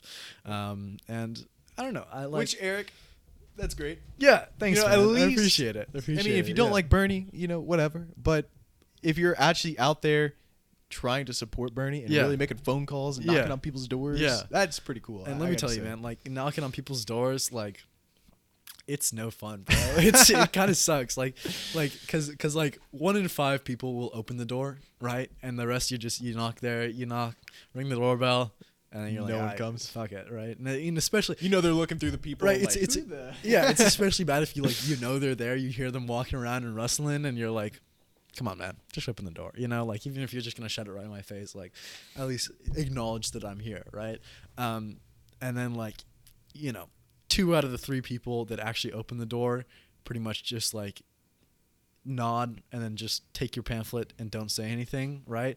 And like and then the rest of the people like are either Bernie Sanders supporters and will, you know, talk to you for a minute, or like, you know, are genuinely interested, right, and are undecided. And those are the best people to talk to, right? Are undecided. Undecided, you know, I give them my little pitch, you know, ask them like what are some problems and issues that you would like to see solved in your community in the country, and, you know, kind of explain to them why Bernie Sanders is the only candidate that is really a true progressive and will change the status quo, right? He's the only person with both the record and the plans necessary to, you know, pull us out of this, you know, road to apocalypse, right? And you know, so that's my perspective, right? Mm-hmm. But so Iowa is voting soon, right? February 3rd is when the Iowa caucus is, and yeah, it's I don't know. I find it really interesting to see how the media and the Democratic establishment has reacted to Bernie Sanders, right? Because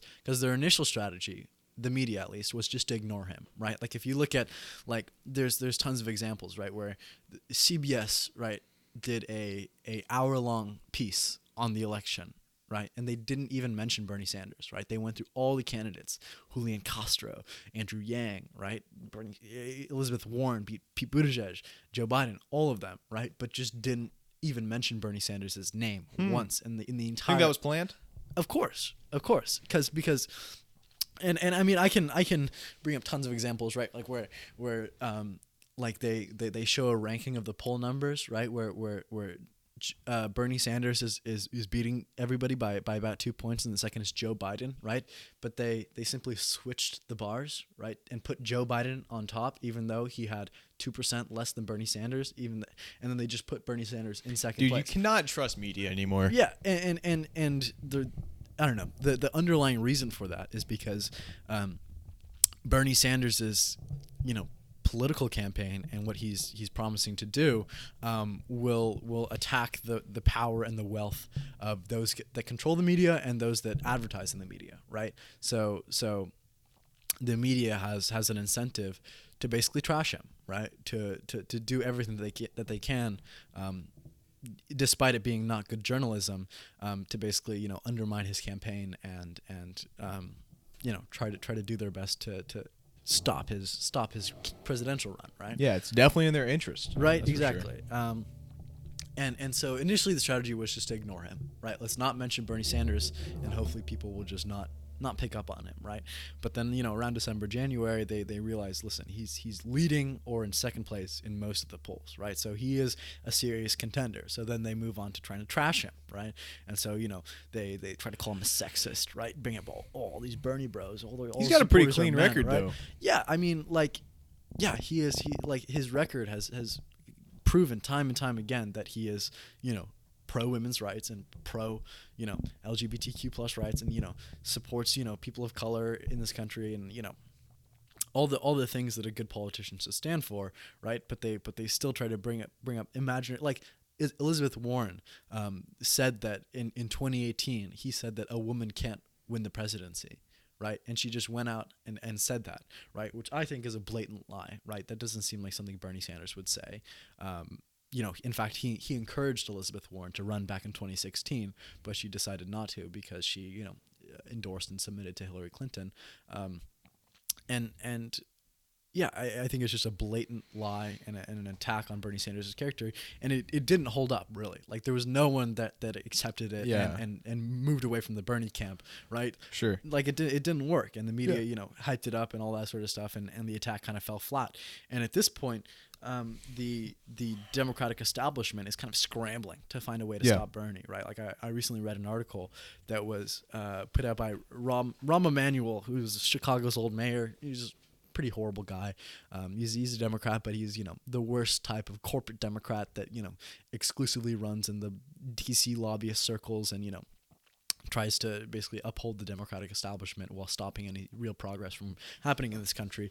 He was saying basically that there needs to be a concerted, broad effort by an organization to stop the Bernie Sanders campaign, to release attack ads and try to bash him in the media, and basically what the conclusion of the article is that it hasn't happened, right? That the Democratic establishment is too disorganized and incompetent to really wage an effective attack on Bernie Sanders' campaign, right?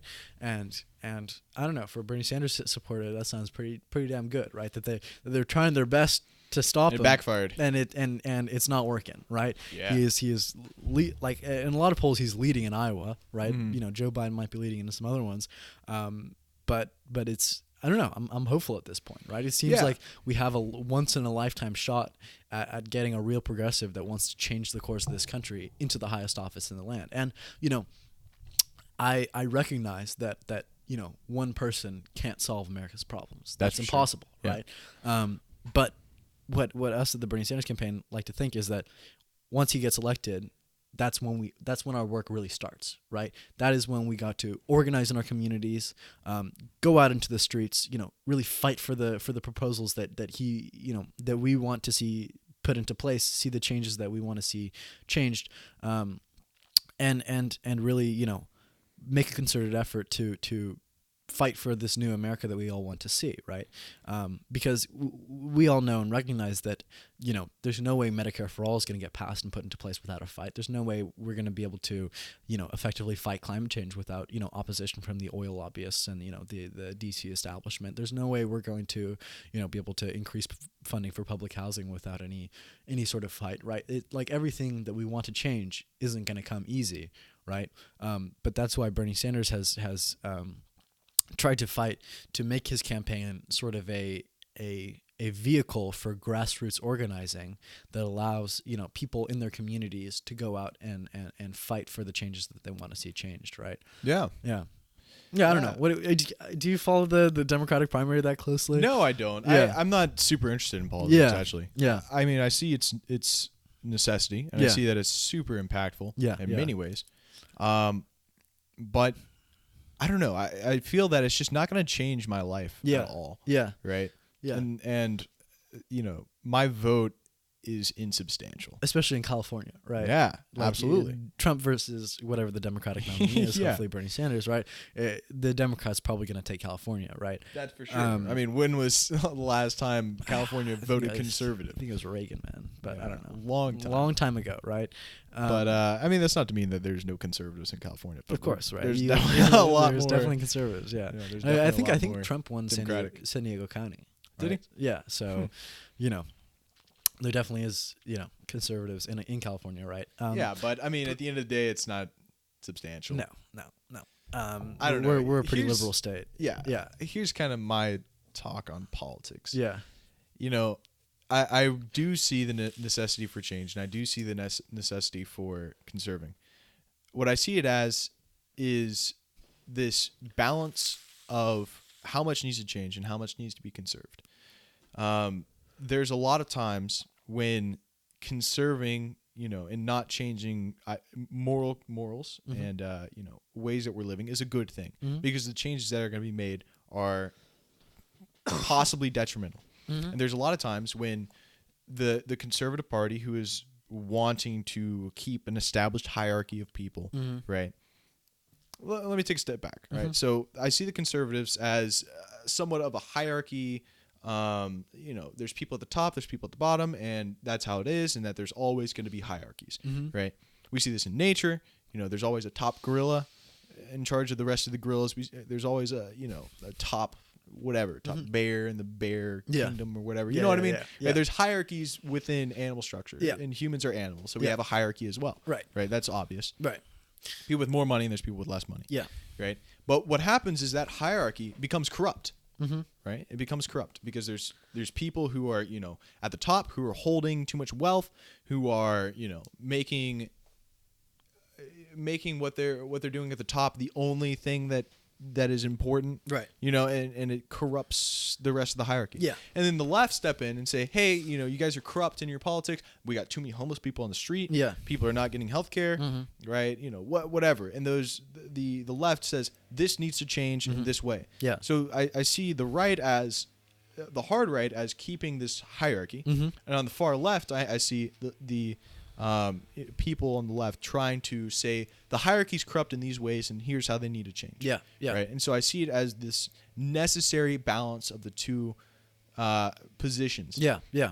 But I don't see that any place on the hard left is true, and I don't see that any place on the hard right is true. Yeah. I think it's somewhere in the middle, balancing both those ideas. We need to change this, we need to keep that. You know what I mean? Yeah, yeah. So, but I think I'm very right in the center. Yeah. Right? Okay. Right. But in American politics, the center is pretty far to the right. Right. Like the Democratic and the Republican parties, neither of them are very progressive. Right. So being in between the two parties, it's still a pretty right wing position. Right. Like if you compare it to, I don't know, Scandinavian political systems. Right. Like the Communist Party of Sweden has a significant amount of parliament. Right. So being in the center of Swedish politics, right, it really balances, the far ends of the political spectrum as opposed to America, where the left wing part of the political spectrum is not represented at all legislatively, right? Leftists hold no political power, right? Like real leftists as opposed to liberals, right? Like you can say that the Democratic Party is real left wing because they want to make these changes, but in terms of the actual changes that us leftists want to see, they don't represent us at all. Right? Sure. Well, what I kind of see happening. Let me say this real quick. What I kind of see happening right now is the Democratic Party are claiming to be Democrat, but don't give a crap about their people. Yeah. Oh, right? yeah, totally. And so that's not left on the spectrum at all, right? It's not democratic at all. No, exactly. Right. And so basically diet Republicans, right? That's right. Yeah. They're discount Republicans. Yeah, exactly. And Bernie Sanders, on the other hand, he's not receiving funds from the DNC. He's not. He's been a senator. He's been an independent senator. I see him as truly left wing. Yeah. Right. Yeah. I see him as truly left wing. Yeah. And I don't know. The people who are in positions of power in the Democratic Party, like I said, are actually not caring about their people at all. You know? It's just about bringing more money into the party so we can win battleground states. And we got to get, let's win the Senate, right? But does it actually matter if we're not going to put changes into place that we want to see changed, right? No, it doesn't. And so going back to hierarchy, right? And the conservative position versus the liberal position on hierarchy. I think that ultimately the real question that we have to ask about American hierarchy is it meritocratic and is it deserved, right? Are those people at the top, do they really deserve that position? Because we talk about how there's natural hierarchies within animals, right? And I think that if you look back at the structure of hunter-gatherer groups in human hunter-gatherers, right? The people that rise to the top of those hierarchies, right, are generally the most qualified and are basically decided upon by the group, right? Like there's no way you can become the leader of the band without the consent of the group, right? People have to approve you and recognize you as the leader in order for you to be at the top of that hierarchy, right? It's quasi-democratic, right? Even though there's not an actual election, you can't rise to the top of that hierarchy without the consent of those that you're governing, basically, right? But as we've moved into greater, more established society, those that rise to the top of the hierarchy are often not put in there by the consent of those that they're governing, but by institutions that have been in place for a long time, right? Like, why is the king the king? Well, because his dad was the king, right? No one decided upon that, right? And no one really has the ability to change that unless you're another noble family who leads a rebellion and overthrows the king, right? So it's all very contained in the top. And I think that if you look at our current hierarchy, right, of wealth, really, which is the most important hierarchy, I think, in modern society, right? Wealth and class, right? I think that most of the people that are in the upper class, right, the predator class, don't really deserve to be there, right? Like if you look at you might say, wow, you really ran a really successful business, right? And that's why you picked yourself up from the bootstraps. Exactly, and deserves rags to riches. Exactly, or whatever. deserves all this money, right? And I'll use Elon Musk as an example, right? Because he's become a quite a popular figure on the internet. Yeah, he's an international public figure. Exactly, right? People love to defend him and kiss his ass on the internet, right? Anytime I write an anti-Elon Musk post, I get downvoted to shit, right? And if you really look at what put Elon Musk in the position that he was in, right? first of all, his family owned a diamond mine in South Africa. That's right. Right? He owned a diamond mine. He was in, what is it, blood diamonds? Yeah, right? exactly. That literally used slave labor until 1993 when apartheid was abolished in South Africa, right? So already the seed money that his family was able to accumulate was acquired reprehensibly, right? Like, I don't know, I feel like mining blood diamonds, right, using the labor of underprivileged African people is it's about as bad as you can get, right? Yeah, you give them $1 a year, exactly. They make you $1 million. Exactly, you know? It's real bad, right? Sure. And then if you look at what brought Elon Musk's personal wealth in America and in the tech industry, it's because his dad gave him a $300,000 loan that he invested into PayPal. And basically PayPal was able to boom and become this really, really successful company, you know. A lot of it was luck, right? But it was also a pretty solid company. Good financial decisions. Yeah, exactly. Good financial decisions and you know, good structure, right? Yep. Easy to use. You know, a lot of people have PayPal, right? And it's a good way to transfer money. Sure. Without the use of banks. Now they have right? Venmo too, which is right. Exactly. PayPal. Exactly. But Elon Musk really had no part in the success of PayPal, right? He was on the board, he was an investor, but he didn't design the product, he didn't do any of the programming, he didn't set up any of the structures that allowed PayPal to succeed, right? But okay, well, he basically cashed out and made a lot of money yeah. off of it because it became really successful, right? And then he was able to use that money to hire more people to do good things, right? And he might be the idea man, right? He came, we're gonna call it Tesla, right? But I don't know. I would really like to see how much. Like if you think about all the labor that's put into a Tesla car, right? Elon Musk's labor is a insignificant part of it, right? There's an army of engineers that designed it. There's an army of designers that make it look so sleek and nice, right? And you know, there's an army of laborers that, you know, work pretty terrible jobs, right? Like if you look at the actual conditions of working for Tesla, it's not great, right? Okay, let's get back on topic. Back on topic. Anyway, to the hierarchies. Elon Musk doesn't deserve his wealth, right? Like I don't know. I feel like I don't think it's okay. Can like, I? Yeah, go ahead. You know, I was just, you know, using him as an example, yeah, right? For example. Someone who started halfway, you know, on third base, right? And because he had all that wealth, and you know, someone hit a base hit and he got a home run. Exactly, and or he got he scored. He got a point, right? Baseball. Yeah, baseball analogy is not my forte. But I don't know. I feel like he was talented. He's smart, right? He's able to pitch a good thing. He's good at branding, right? Yep, definitely. But there's also a million other people in this world that are just as talented, if not more talented than Elon Musk. But because they don't have the parents resources, didn't own a diamond mine in South Africa, they weren't put at the top like that. Yeah, right? okay. So I think that like you can look at plenty of people in the elite class, right? That you know you can justify that, you know, they worked hard, right? They built this great company, right? But at the end of the day, there's always, you know, they always have an uncle in the Senate, right? They always have some, you know, nice, you know, slot right into an Ivy League university, right? And it's not all of them, right?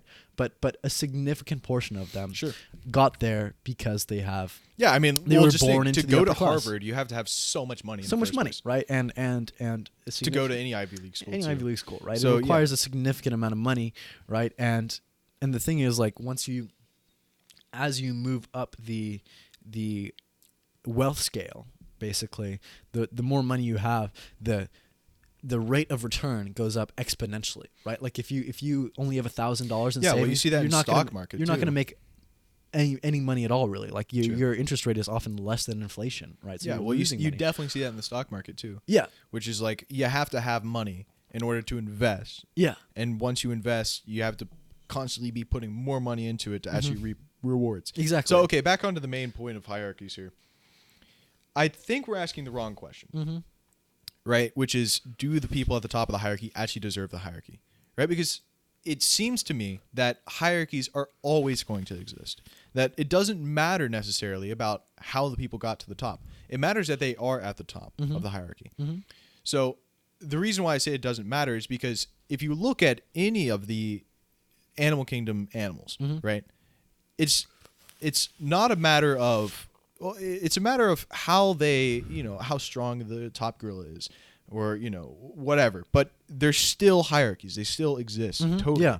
And so to say that, since those people at the top of the hierarchies don't deserve to be at the top of the hierarchy, they shouldn't be there, and that we should limit them, right? I don't think that's the right question, because hierarchies are always going to exist, and we can't limit how they get to the top of the hierarchy. Well, we can, right? We can tax capital gains, right? Which is money that you make from having money. Okay, right? yeah. Which I feel like is legal theft, as I brought up in a previous podcast, right?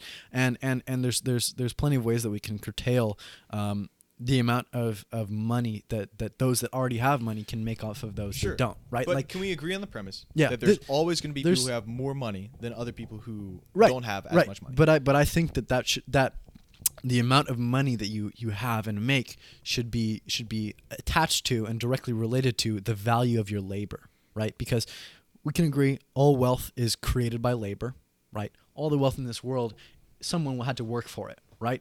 And I think that you should work for your money, right? Like LeBron James, he is extremely rich, right? But the reason he made all that money is because he's a great basketball player, right? His labor at the Cavaliers and now the Lakers is extremely valuable. Sure. So he earned all that money directly himself. Yeah. Okay. He put in the labor for that money. That's right. Right. But the problem is, the owners of those basketball teams, right?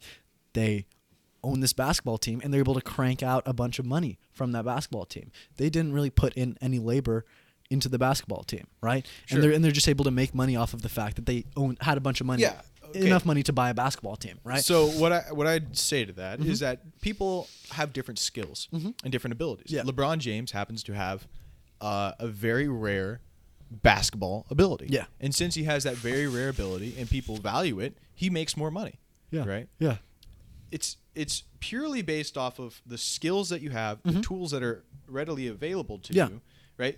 I forget who it was. I think it was Teddy Roosevelt said that he imagines in the future there will be a world where it's a race and everyone starts at the same position in the race. Yeah. And everyone has an equal chance to finish the race faster than everyone else. Yeah. That's what he envisioned. And that's what I would call equal opportunity, right? Yeah. Everyone has the equal opportunity to finish the race at the same time. But if we said that the race, everyone must run at 5 miles per hour so that everyone starts at the race and everyone finishes the race at the same time, I think that's non-desirable at all. Yeah, that's not what I'm advocating for, right? I think that at this point, like in our current society, the race is not equal, right?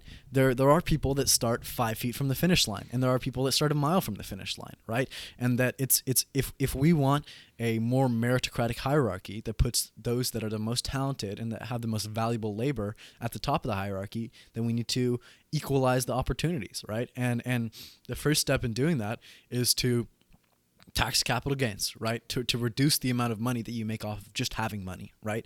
And because basically what that does is it allows those that are born into wealth, right, and have a bunch of wealth to basically have a head start in that race, right? Sure. And they're able to labor too, right? You might work as a CEO at some big company, right? But the fact is that your money is off there making more money by itself. Just detached from the labor or the value of the individual, right? That money just makes money, right? Yeah.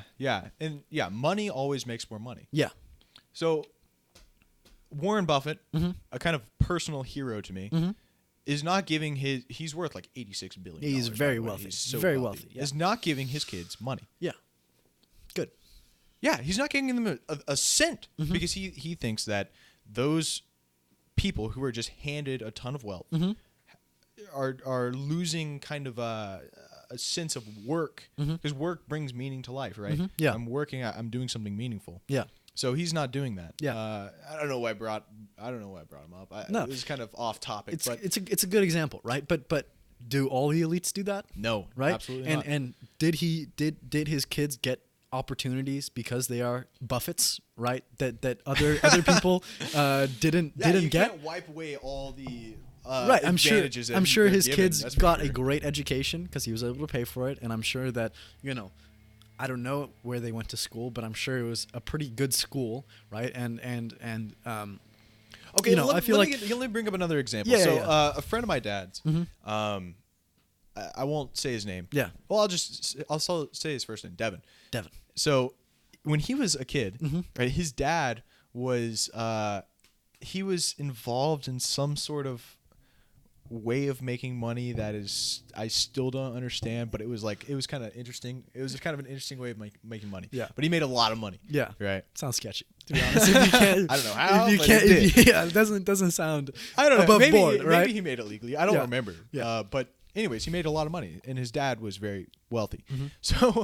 So when he was getting his education at school, his dad saw that the education wasn't on par to what he wanted, and so what he did is they moved to Minnesota, and his dad called up a bunch of Harvard professors and said, "Hey, how much are you making at Harvard? Oh, you're making that? I'll double that." Oh my god! And you move out here, Uh-huh. and I'll give you home and whatever. You can live in my mansion in Jesus Minnesota Christ. if you educate my kid. That's nuts. Yeah. Yeah, and so what they did is this is a friend of my dad's too, Yeah. which is kind of interesting. He's Yeah. he's an entrepreneur now. Yeah. But anyways, he took these 2 Harvard professors, 2 of them, and just said the only thing you do is educate my kid. Yeah. That's it. Yeah. And his kid got an insane education. Yeah, I bet. Just 2 Harvard private professors tutors for that from live Harvard. at the house that That's are just nuts. teaching you. Yeah, that's but nuts. anyways, and so so they did that, and then now Devin is worth like A lot of money. a ton of A money. lot of money, right? Yeah, he made a lot of really good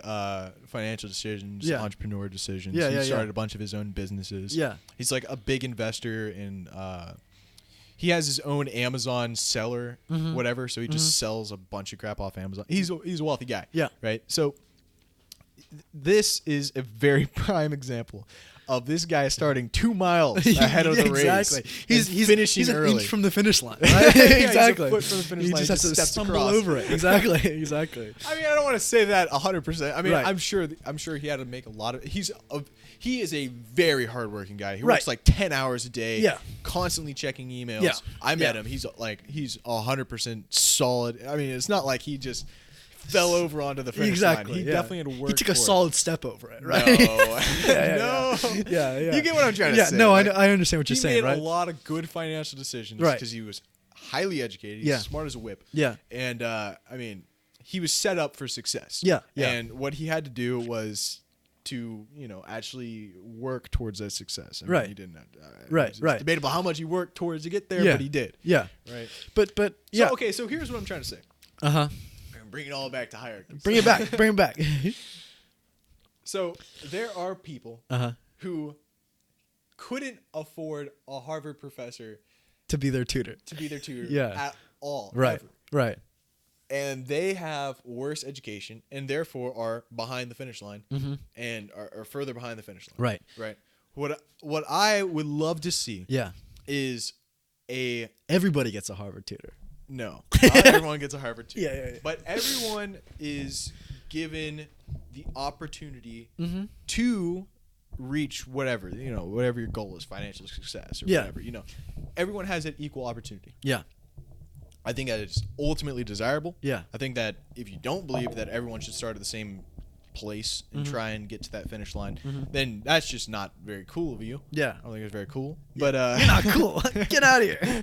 You can't sit with us. you know what I'm trying to say. It's not cool. Yeah, yeah. It's not cool. But I don't know. I really do think that if you have But it's so- really hard to avoid too, because those people who are rich are just going to educate their kids better, Right. and give them better opportunities, Right. inherently. Yeah. But But yeah, I mean, like, so what are some steps do you think we can take towards equalizing opportunities? dude, I don't know. Yeah. I don't know. Yeah. I don't know at all. Right. I mean, spending more money on education, right? That's That's for a big sure. step, right? That's a Making huge step, sure yeah. that if you grew up in a poor family and your parents can't afford tutors, can't afford to send you to a private education, that you should be able to go to school and get a good solid education that I really prepares do you think prepares that's where you it for a starts. career. I mean, money in the family is a huge place too, and being Yeah. very well connected too. Yeah. But having a solid education is a very good start to bring everyone a little bit closer to that starting line. Yeah. You know So what I mean? so just bring it back to Bernie Sanders.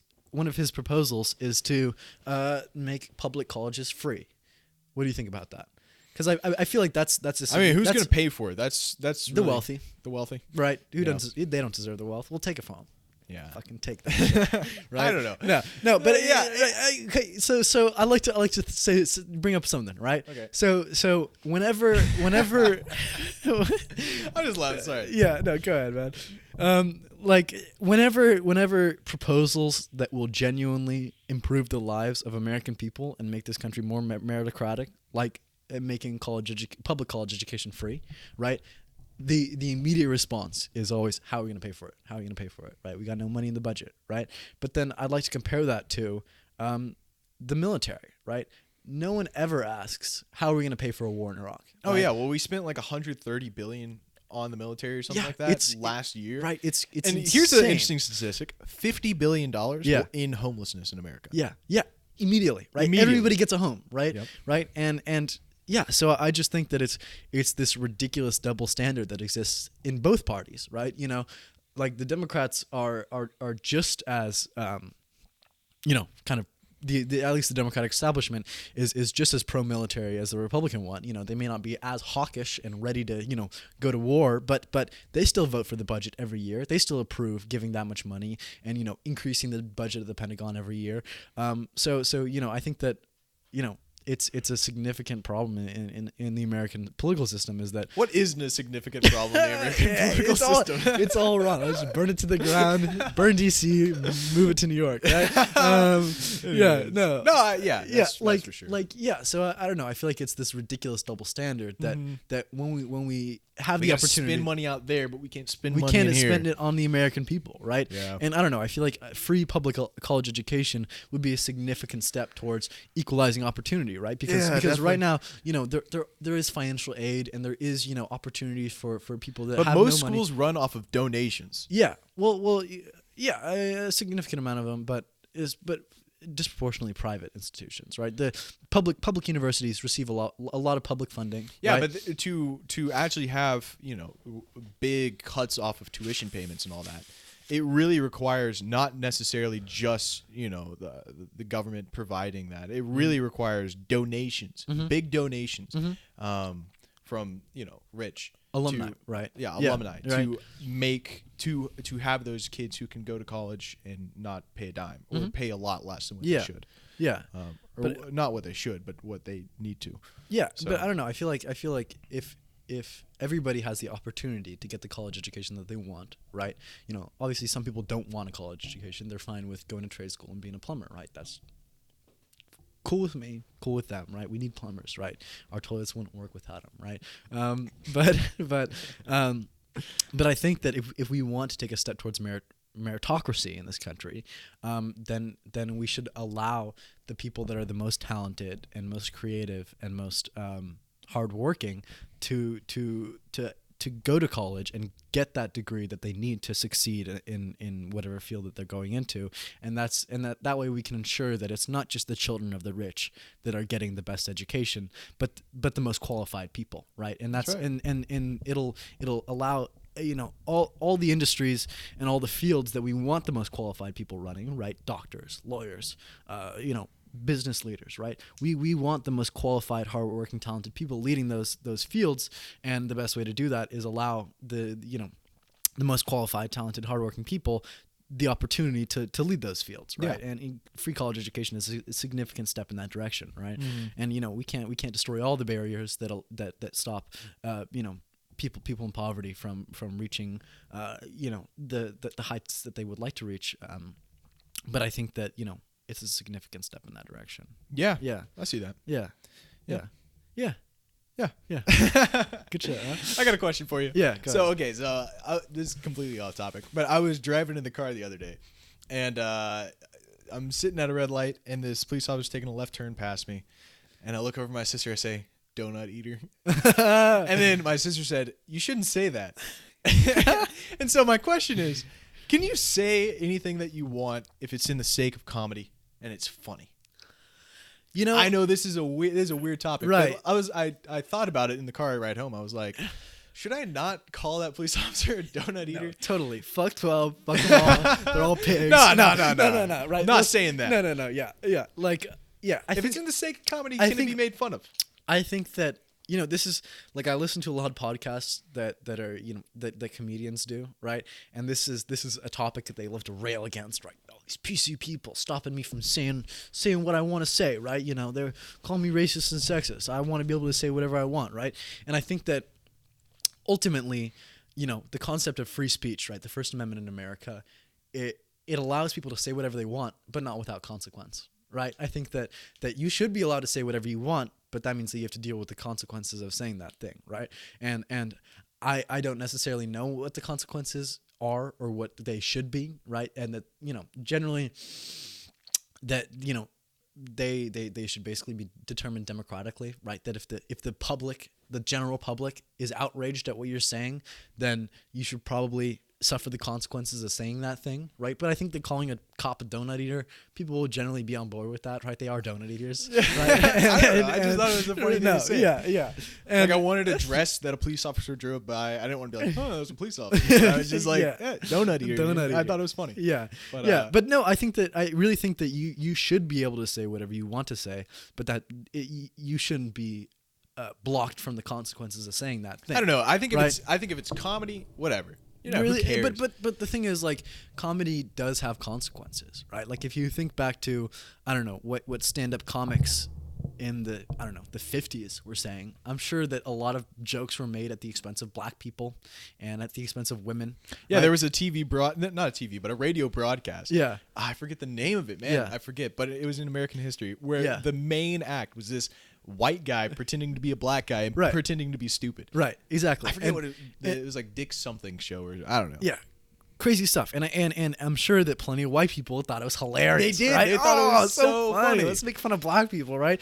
But you know, that has real consequences, you know, to black people, right? Like if you know, all media surrounding you is constantly making fun of your skin color, right? It has a deep effect, right? And you know, obviously people shouldn't feel that they're less than others because of their skin color, right? But you know, having that sort of comedy, right, can have that effect, right? And it can become this sort of internalized feeling that you know, people of color can feel, right?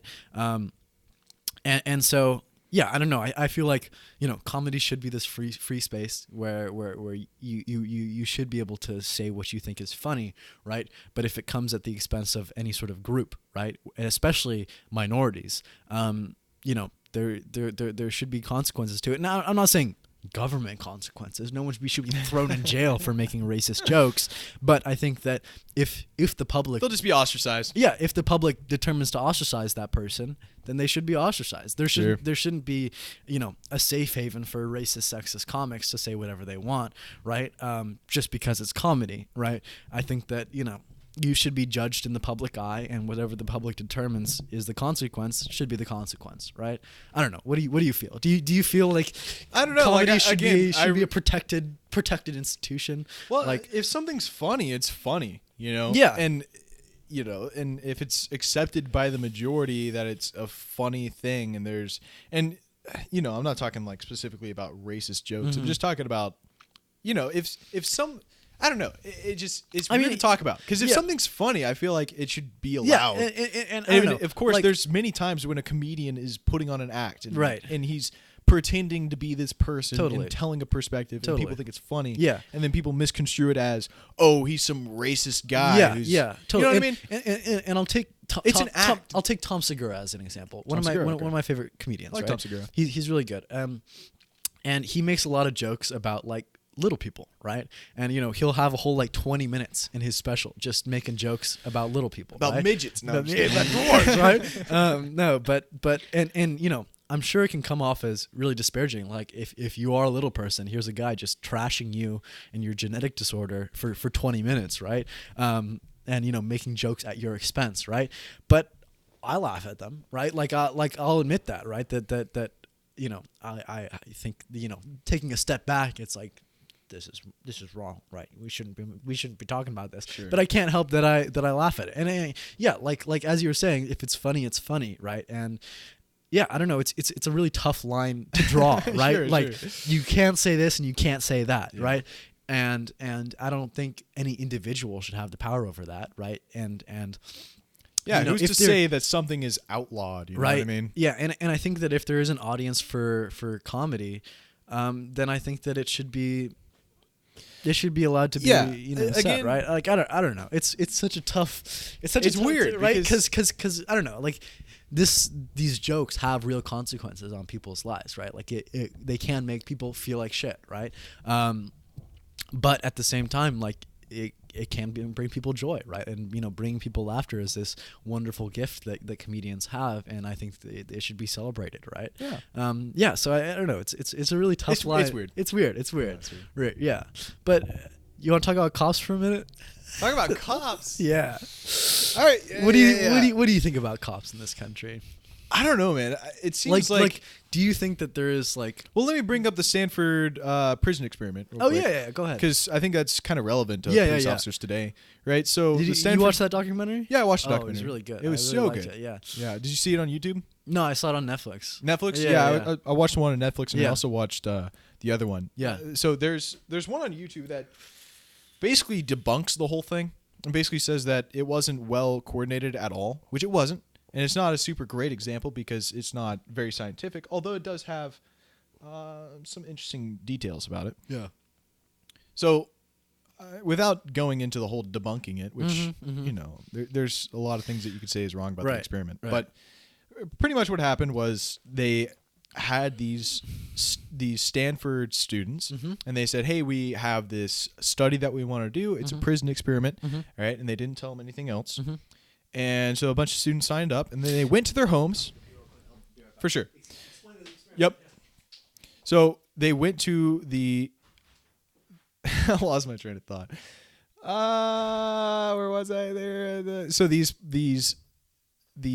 testers, these experimenters, decided to go to these people's homes who had signed up and woke them up in the middle of the night and said, hey, we're taking you to the test.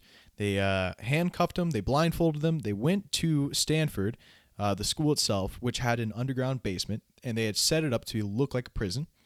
And they took these the people who were going to be experimented on and gave them a role, whether that was guard or prisoner. And so they were randomly assigned. And with the guards, which is relevant to what we're talking about with the police, they gave the guards these aviator sunglasses that were reflective. They gave them a full suit, right? They made them look like officers. They made them look like prison guards, right? And the prisoners, they told the prisoners not to refer to them as by their name, but to refer to them as their number, right? And right when they went in, they shaved all the prisoners' heads, right? They stripped them down. They did a strip search of them too, which makes you not feel like a human. Yeah. They did all these bad things, but I want to focus specifically on the guards so that we stay on topic with the police. Yeah. First off, they gave the guards aviator glasses that were reflective. Yeah. And what that does is because the eyes are where you look at a person. That's where you see the person. Yeah. Right? And that's how you know what they're focusing on. Exactly. And when you you have recognize their humanity, Yep, right? exactly. Yeah. You recognize their humanity. Yeah. Exactly. And so they had these aviator sunglasses that were reflective, so you couldn't see their eyes. Right. Couldn't tell what they were focusing on. And so what that promoted was this kind of anonymity, right? And then you had their suits. They had their, guard suits that they were wearing. Yeah. And, that made them, kind of part of a group. Exactly. They made a special group that they had, and they had this position of authority, and all the guards were recognizable by their aviator sunglasses and their I don't know if suit's the right word, but outfit. Outfit. Yeah. Outfit. Yeah. And then another thing with the prisoners. Well, let's not focus on the prisoners because that's a different topic. But so they promoted this group think idea. Yeah, and they right. Like I think that I don't know if you mentioned this, but they drew an arbitrary line, right? That divided the prisoners into the guards, right? And they told the prisoners and guards that it was based on like a personality test or whatever. Yep, but it right? wasn't. But it wasn't. They just divided it into two arbitrary. They just groups. said you're guards and you're prisoners. Exactly. That was it. Yeah. Yep.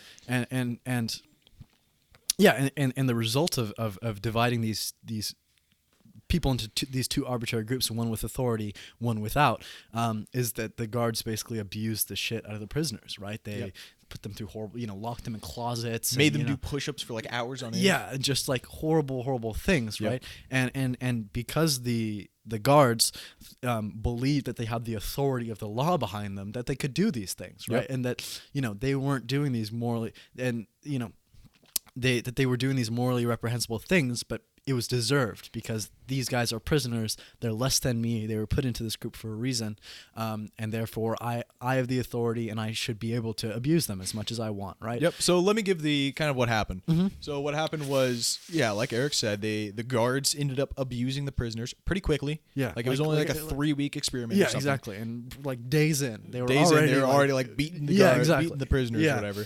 At the end of it, this is really mind blowing to me. At the end of it, they had a quote unquote psychologist come in, but he was in on the experiment, who started asking the prisoners questions. And the first question they asked is, "Who are you?" Right?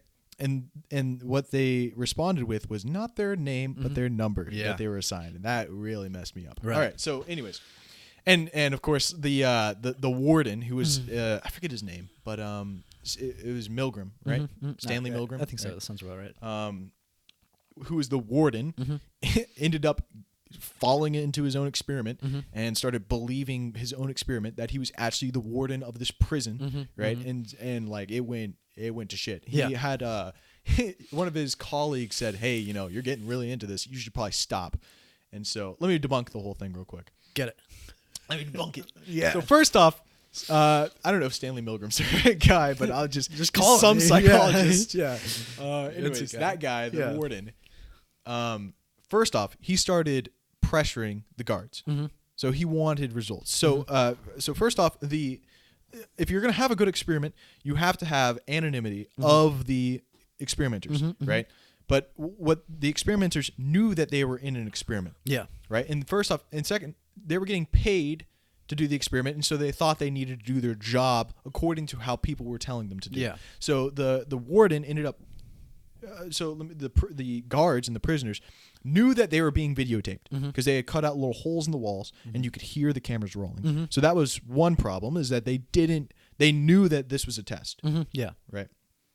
And so they had the incentive to act the way they thought they needed to act. Right. Yep. Number two, the warden of the thing started pressuring the guards into doing more violent things. So they had called this one guy into the room and said, "Hey, you're not being tough enough on the prisoners. I need you to toughen these prisoners up." Yeah. Right. And so that's number two. So not allowing them to be independent. Exactly. Right? And to make their own decisions. Yeah. And so I think I think that's good enough. But what can we learn about our police in America today about this? We give them identical outfits. We give them a position of power, which is very high. Yeah. That they can speed. Right. They can do whatever. And like when they're interacting in a situation, they basically they are the embodiment of the law, right? And so even if they see, two black guys, right, walking on the sidewalk, and if those cops think that those black guys are doing something wrong, they'll pull them over, they'll arrest them, they'll search them, and basically because they think they're doing something wrong, then they have the power basically to throw them in jail, right? Yeah. And maybe in the trial, right, then they get acquitted and they're innocent until proven guilty, but in the interaction with the police, the police basically have all the power of deciding whether they're guilty or not in their control, right? Yeah. So let me grant the police something. In America, our police is pretty damn good. All right. Like my brother went to Kenya, right, Africa, and he was driving in the car, and the police pulled him over, saw that he was white, and asked for bribes. Yeah. Yeah. And Alex, my brother, paid him. Yeah. There was one time when this is kind of an interesting story too. Yeah. There was one time this happened twice. So he was driving, again with, a priest this time, a Catholic priest, because he was there, just helping out with the church in Kenya, and they pull him over. And right when they immediately see that it's a priest, because the police in Kenya, they don't give a crap about upholding the law. Yeah. They care about making money. Yeah. Right? That's how they make money, is by taking bribes. Yeah. Yeah. So they get pulled over. The police officer looks, sees that there's a Catholic priest in the car, bows to him, says he's sorry, and then leaves. Yeah. Because, yeah. That's funny. Yeah. Yeah, because they're a religious country. Yeah. Anyways, Yeah. But what were we Yeah. talking So our police, not as corrupt as other police. Definitely. Right. Definitely. I want to grant that. But also more corrupt than other police, right? Sure. Like if you look at the police in, I don't know, Norway, right? Sweden. Sweden, right? You Swede. Yeah. Sweden's always the juxtaposition, right? And compare them to, I don't know, the New York Police Department. The New York Police Department is way more corrupt, right? Like the number of, New York police officers that are on the payroll of various crime families and gangs is significantly higher than those of the, that of the Swedish police, right? Sure. So we fall somewhere in the middle, right? We're not as bad as, I don't know, the Honduran police, but not as great as, certain European police, right? Or the Japanese police. But so on the corruption front, there is room for improvement, but we're not as bad as we could possibly be. Yeah. Okay. So let's get back onto like police brutality, because that's where I think I'm really going with that's this whole thing. That's the real issue with police in America today. Because so this happens in communist countries, right? Where groups get together and instead of acting like individuals, they act according to how their group acts. Right? Yeah. And so when you have a bunch of police officers who show up to a crime scene, they just end up beating the shit out of a black guy or whatever, because all my buddies are here and we're all thinking the same thing, right? And I want to be part of the group. I want to fit in, and I want to show that I'm in on the group. So I'm going to beat this guy harder. You know what I mean? Like, so and there's reasons. Okay, and I'm not saying maybe the guy was a criminal. Maybe he like tried to shoot a cop or something. But there's many cases, right? In many cases where police use unnecessary force, over some dude, Yeah. And I think disproportionately young black men, right? And I don't know, like there are like different police departments have different cultures, right? Like certain police departments, like I don't know, the LAPD are notoriously racist, right? And or the New York Police Department, notoriously racist, especially with the stop and frisk policies instituted by Michael Bloomberg, right? Where they basically just Michael Bloomberg? Wait, is that the guy who's running for president? Yeah. No way. Yeah. He instituted a policy that basically allowed the police to stop and frisk anyone that they thought was a criminal. Which did you see he is dumping so much money into ads? Little tangent here. Michael Bloomberg is like he's like the embodiment of what Democrats don't want. Right, exactly. He's a billionaire. He's a billionaire who made his money off of, getting lucky on some financial software. And the thing is, he spent something over like $400 million on this campaign, basically for a vanity project. Like he has no chance of winning the primaries or the presidency. So he's basically pouring all this money into ads, kissing his ass, right? His own money, right? And just blowing this money, pouring it into YouTube, right? Yeah, I see that everywhere. I'm gonna bring jobs back. Mike Bloomberg, he's a great guy, right? Mike Bloomberg has run many successful businesses. Exactly, he knows how to run. It's just a vanity project, right? Where he just wants to kiss his own ego, inflate his own ego, and so he's spending all this money on ads, basically promoting himself, right? And imagine if he had spent $400 million, I don't know, on the American people, right? Like if he had put all that money into building houses for homeless people in New York, like he would have become like so much more highly regarded than he is now, right? And instead he's just squandering that money because he has a group of people around him that want to, get some of that money. They're saying, yeah, Mike, you got a good chance, man. I think you can really do it. We just got to spend a little more on ads, right? And you got it, right? And back on the police, brother. Okay, sorry. That for another hour. Man, fuck Mike Bloomberg. That's the point. Yeah, but I see his ads everywhere. Yeah, it's crazy. ridiculous. And like, and they're the most like generic stuff. I'm gonna bring back jobs. I'm gonna fight for the American people. What does that mean? What is? Exactly. Yeah, okay. Everyone's gonna bring jobs, bro. Yeah. Anyway, screw them, right? So like different police departments have different cultures, right? And certain police departments, are actually value like protecting the community and not harassing people that don't need to be harassed, and and I do think the majority of our police officers are actually good police officers. Oh yeah. I don't know about that, but yeah. I do believe it. I mean they all have their own internal justifications for why they do what they do, right? And I think that most of them are generally like, I don't know, okay people, and like I don't know, like a lot of cops get into policing work because they, feel right, because they care about protecting the law and they feel like that's a good use of their time, and they want to stop criminals. But a lot of them also just feel a lack of authority in their life, and they feel powerless, and so they decide that I'm going to take this position of power so I can exert power on others that are below me, and be above people just because of the badge on my chest, right? So and I'm sure a lot of it is a mix of the two, right? A lot of people, might say that the reason that they, become a police officer is because they want to protect the community and they want to stop crime. But there might be a more internal, deep-seated, insecurity about the level of power that they have, right? And they want to, right? I'm sure that's right. And I don't know, so. Right. Sorry. What are we talking about? Costs, right? Costs, I don't know. I feel like. Do we cover it? No, I feel like I want to get to democratizing. Right? Democracy, right?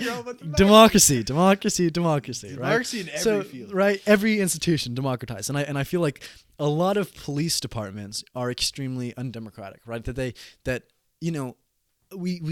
I'm pretty sure we vote for the chief of police, right? That's and that's it, right? But I think that a position that we should democratically elect is the people, or a council or a person that determines whether police are out of line, right? The chief of police has a myriad of responsibilities, how to run the police department, what initiatives to take. Should we crack down on drugs? Should we crack down on corruption? All these different things, right? And disciplining their own officers is a small part of that, right? And so when you see a lot of these police brutality cases, right, I have hundreds of images of just cops shooting unarmed black men, right? And every time it happens, they get on the podium, right? They talk to the people, right? They say he was possibly armed, right? I'm sorry, right? Right? And nothing ever happens, and because the judge is working with them, right? Exactly. And there's an internal investigation, right? We're gonna look into this ourselves, right?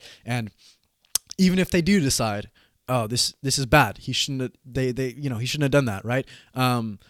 Oftentimes that police officer just gets hired in another department, right? It's not like they're banned from policing; they just get fired from that department and move to the next city over, right? Yeah. And so I feel like the person that decides whether that police officer did something wrong, abused their power, should be democratically elected. That person should represent the needs of the community and the wants of the community, right? So if you live in, I don't know, a community of color, right? A community that is poor, right? And the police are community of color, a community that is poor, right? What does that mean? I don't know. Let's take. I'm sorry. Right? That like. It was just weird how they were like subsequent. Anyway, communities of color are disproportionately poor because of institutional racism in this country, right? Whoa, that's another topic. A whole other topic, right? We can get into that if you want, but another like podcast. If the community feels like they are not being served by the police, and instead of protecting the community, the police are abusing the community and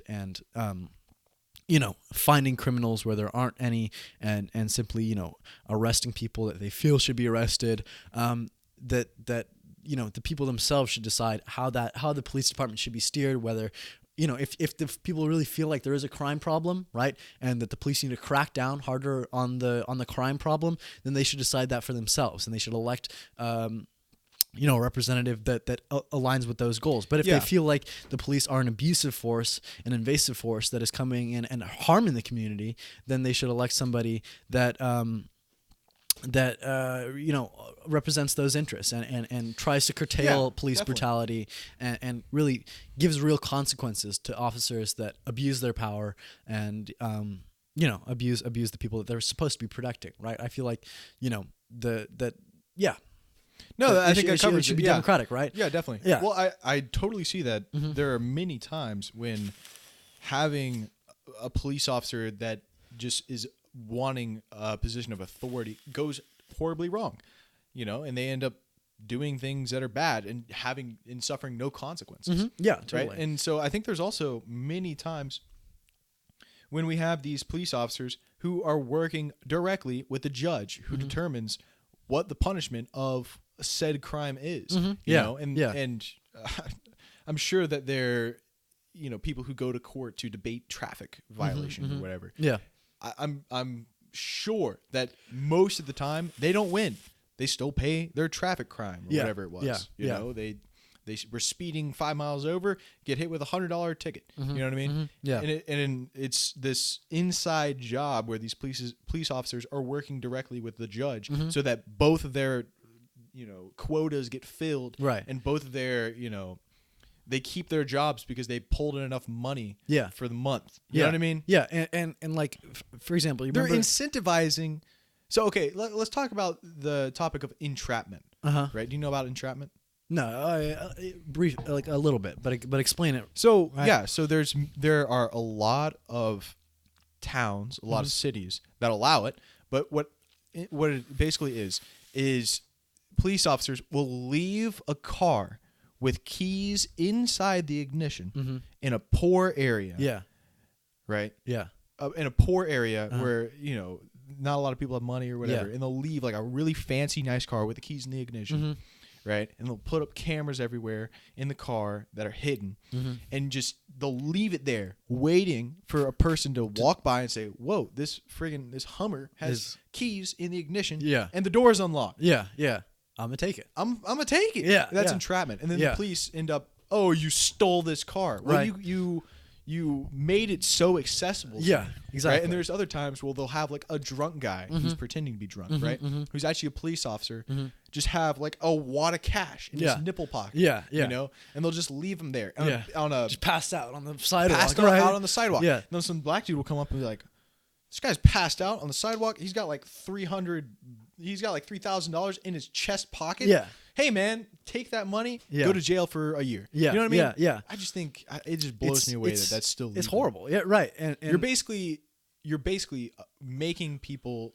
It's weird because you're not forcing them to do it. right. But you're giving them every opportunity to do it. Right. And you know, they're like, I don't know. I feel like the police, you know, see people as criminals or not criminals, right? And that's kind of their job, right?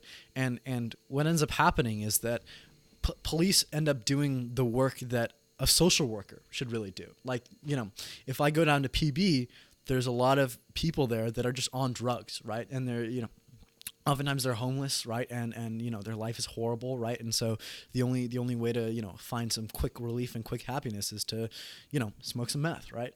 And you know, that problem right there is not a criminal problem. Like, that person is not a criminal at heart, right? Like, there are people in this country that are career criminals, right? Yeah, That yeah. they make a living off of crime, right? They, you know, commit robberies and commit arson, you know, all sorts of things, right? But a significant amount of the people that are in prison in this country are not criminals because they are criminals at heart, and that's the way they make their money. But just because when you give the police the power to do the work that a social worker should be doing, their only option and the only way they know how to deal with it is just throw them in jail, right? So when they see a drug addict who's struggling with all these issues and really needs help, right, and not punishment, their only solution is just throw them in jail. Yeah, and then you screw them over for a lifetime. Right, Because now they have a felony charge right, exactly. of possession of methamphetamine. Exactly, and And now they'll never get a job. Never get a job, and they just go deeper into that hole of addiction and drugs. And you know, it's really, you know, It's such a problem. It's horrible to see, right? Because and what that does is it really comes back to hurt, you know, American taxpayers, because such a significant amount of our money goes to incarcerating a large part of the population. I mean, we have the biggest prison population on the planet, right? Yeah. Larger than China's, larger than India's, right? I bet our prison population is like the population of some countries. Right, exactly. It's massive, right? And it's a huge drain on the American government. And what it does is it, you know, kind of creates this cycle of you know, people that aren't necessarily criminals, but get forced into a life of criminality because they, you know, they're in and out of jail, right? And you know, when you're out of jail, You made a bad decision one time. And now all of a sudden you're stuck on this path of you have to commit crimes to feed yourself and your family, and obviously that just leads up back in jail, right? And you're just stuck in this vicious cycle of in and out of jail. You have no options but to commit crimes. To feed yourself, and like, I don't know, I feel like the kind of ways that we need to solve that is by one, opening up more mental institutions in this country. I mean, that's one big thing that Ronald Reagan did, is shut down most of the mental institutions. Deinstitutionalized, right? Exactly. So all these people that are not mentally sane, who are not criminals, right? But just don't have the mental capacity to live in normal society. Get cast out into the street and become homeless, become drug addicts, and then fuel. That's a weird case. Yeah. I mean, there's a lot of ins and outs of it, but I think ultimately it was bad. Ultimately it was wrong. But there was, there are people who were just straight, schizophrenic, let's say, and they were in these institutions. Yeah. And they would put them in a room. And they would sit in that room. They'd give them meals. Mm-hmm. That was it. That was it, right? They just lived like a potato. Yeah, and it sucks. It sucks, right? But what's the alternative? Out, like the alternative is let them out, and they don't have meals. They don't have a room to live in, right? And I don't know. I feel like that life is worse, right? And I don't know. I feel like we shouldn't. The life of living in the room, right? Like is better. No, I mean I've never been in a mental institution, and so I can't really determine which life is better, right? I've never been homeless either, but I feel like it should be up to the people themselves to decide what they want. Like if you know that you aren't able to keep a stable job, you aren't able to support yourself financially, you aren't able to feed yourself, we as a people should give those people the option to just live a life where their basic necessities are provided for them. They might not have the freedom to go out and do whatever they want, but I think that like we shouldn't imprison the mentally ill, right? We shouldn't imprison them and force them into mental institutions. Sure. But we should give people the option that if you aren't able to provide the basic necessities for yourself, we can provide them for you, right? Because we it's have a tough topic, man. We have more than enough really money to do it. Yeah. I don't know. It's I don't know. It's rough, right? I think we're ending on a very sad note. Very sad note. I mean, America is a sad place with too many problems, and ultimately, like there's really nothing. I don't know. I don't want to say there's nothing we can do. We're just some 18-year-olds sitting in a garage and talking to ourselves, right? But yeah, like I don't know. Like it starts with a discussion of ideas. It starts with a discussion. How it really gets around. And then also voting and putting people into power that have the same recognize the same problems and are trying to fight for solutions, and ultimately, like if we want to see these changes happen, then we need to vote accordingly. But the problem is with our kind of binary two-party system, we don't really have the ability to vote for issues that aren't pressed as differences between the Democratic and Republican parties. Like I don't know, and I feel like that's a problem with the American electoral system, is that voters feel like they really have no impact at all. Right, that they get this binary choice between Democrat and Republican, right? And that binary choice, can affect really, really publicized and propagandized issues like gun control and abortion, which are important issues, but ultimately they represent a very small section of what the government does and what the government should do, doing, right? And there isn't a party that prides itself on changing the prison system in this country, and democratizing the police force, or solving the homeless crisis. And so we don't really have an option to vote that into power. And who knows how much gun control is going to actually affect your life, right? I mean, if it's straight up just democratizing the police system, that'll have a huge impact, significantly impact, like right at the beginning. Like, exactly. And gun control might not affect you at all. Yeah, exactly. But I don't know. And all right, so let me bring up something that I feel like would be a significant step in democratizing the American government, right? Because right now we have a first past the post system, which means that in every electoral district, basically there's one winner, right? And therefore people are incentivized to vote for either the Democratic or Republican parties because third parties are seen as just throwing your vote away, right? Like if you vote Libertarian or you vote for the Green Party or you vote for the Democratic Socialists, you're basically wasting that vote because you're not engaging in the partisan fight between Democrats and Republicans, right? And this that and you know that binary choice is exemplified in almost every elected office, right? Because almost all of them are first past the post, right? And so I think that one significant change that we can make towards, ending that binary undemocratic system is by changing one of the houses of Congress, the Senate, into a proportionally representative house of Congress, right? So right now the Senate, there's 2 senators for every state, right? Which by itself is kind of undemocratic because that means, the people of Wyoming hold a significantly more power in the Senate than the people of California, right? Because, it's misrepresented for sure. It's misrepresentative, right? Everyone has 2. Everyone has 2. And also with the House of Representatives too, like a state like California, which has 52, 54 or something like that. Yeah.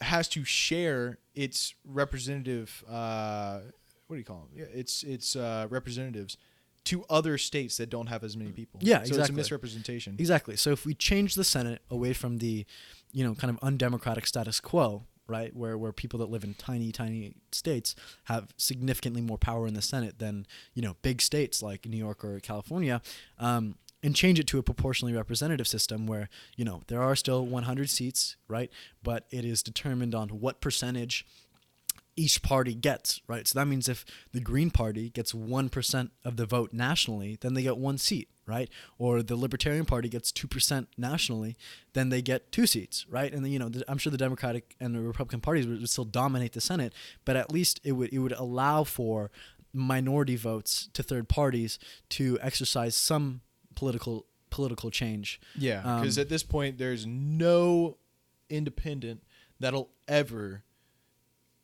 Well, it seems except like for Bernie right now, Sanders, baby. He's been an yeah. independent, right, for a long time. But he was no political party. He just ran as Bernie Sanders, no political party attached to him, right?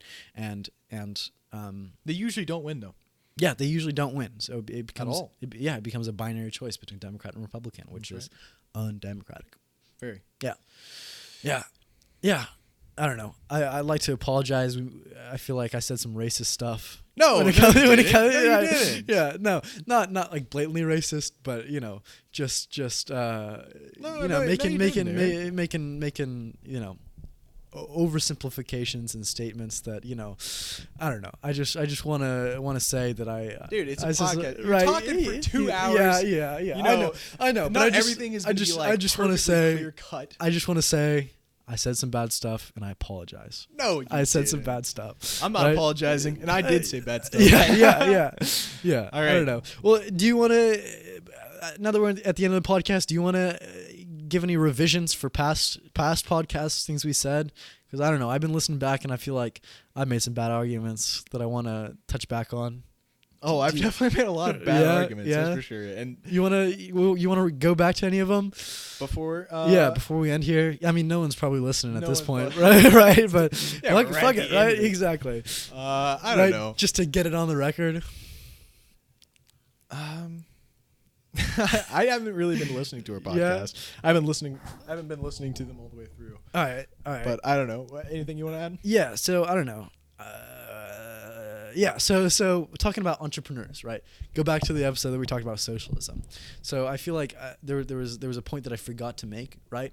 And that is that entrepreneurs don't have to be independent, right? Entrepreneurs can work within an institution, right? And still do the basic functions of entrepreneurship and be supported financially and still receive the rewards that a regular entrepreneur would receive, but within an institution, right? So basically that's what my dad does, right? He's an entrepreneur, but he's not independent, right? He works within a company that basically develops renewable energy projects, right? And so basically what the entrepreneurs within that company's job are, and obviously he can state it better, and I'm sure I'll say plenty of things wrong here, but their job is basically to bring together the site for the renewable energy project, whether it's a geothermal well in the mountains that's, the farmer owns a land, so my dad will contact that farmer and say, listen, we want to build a geothermal project here.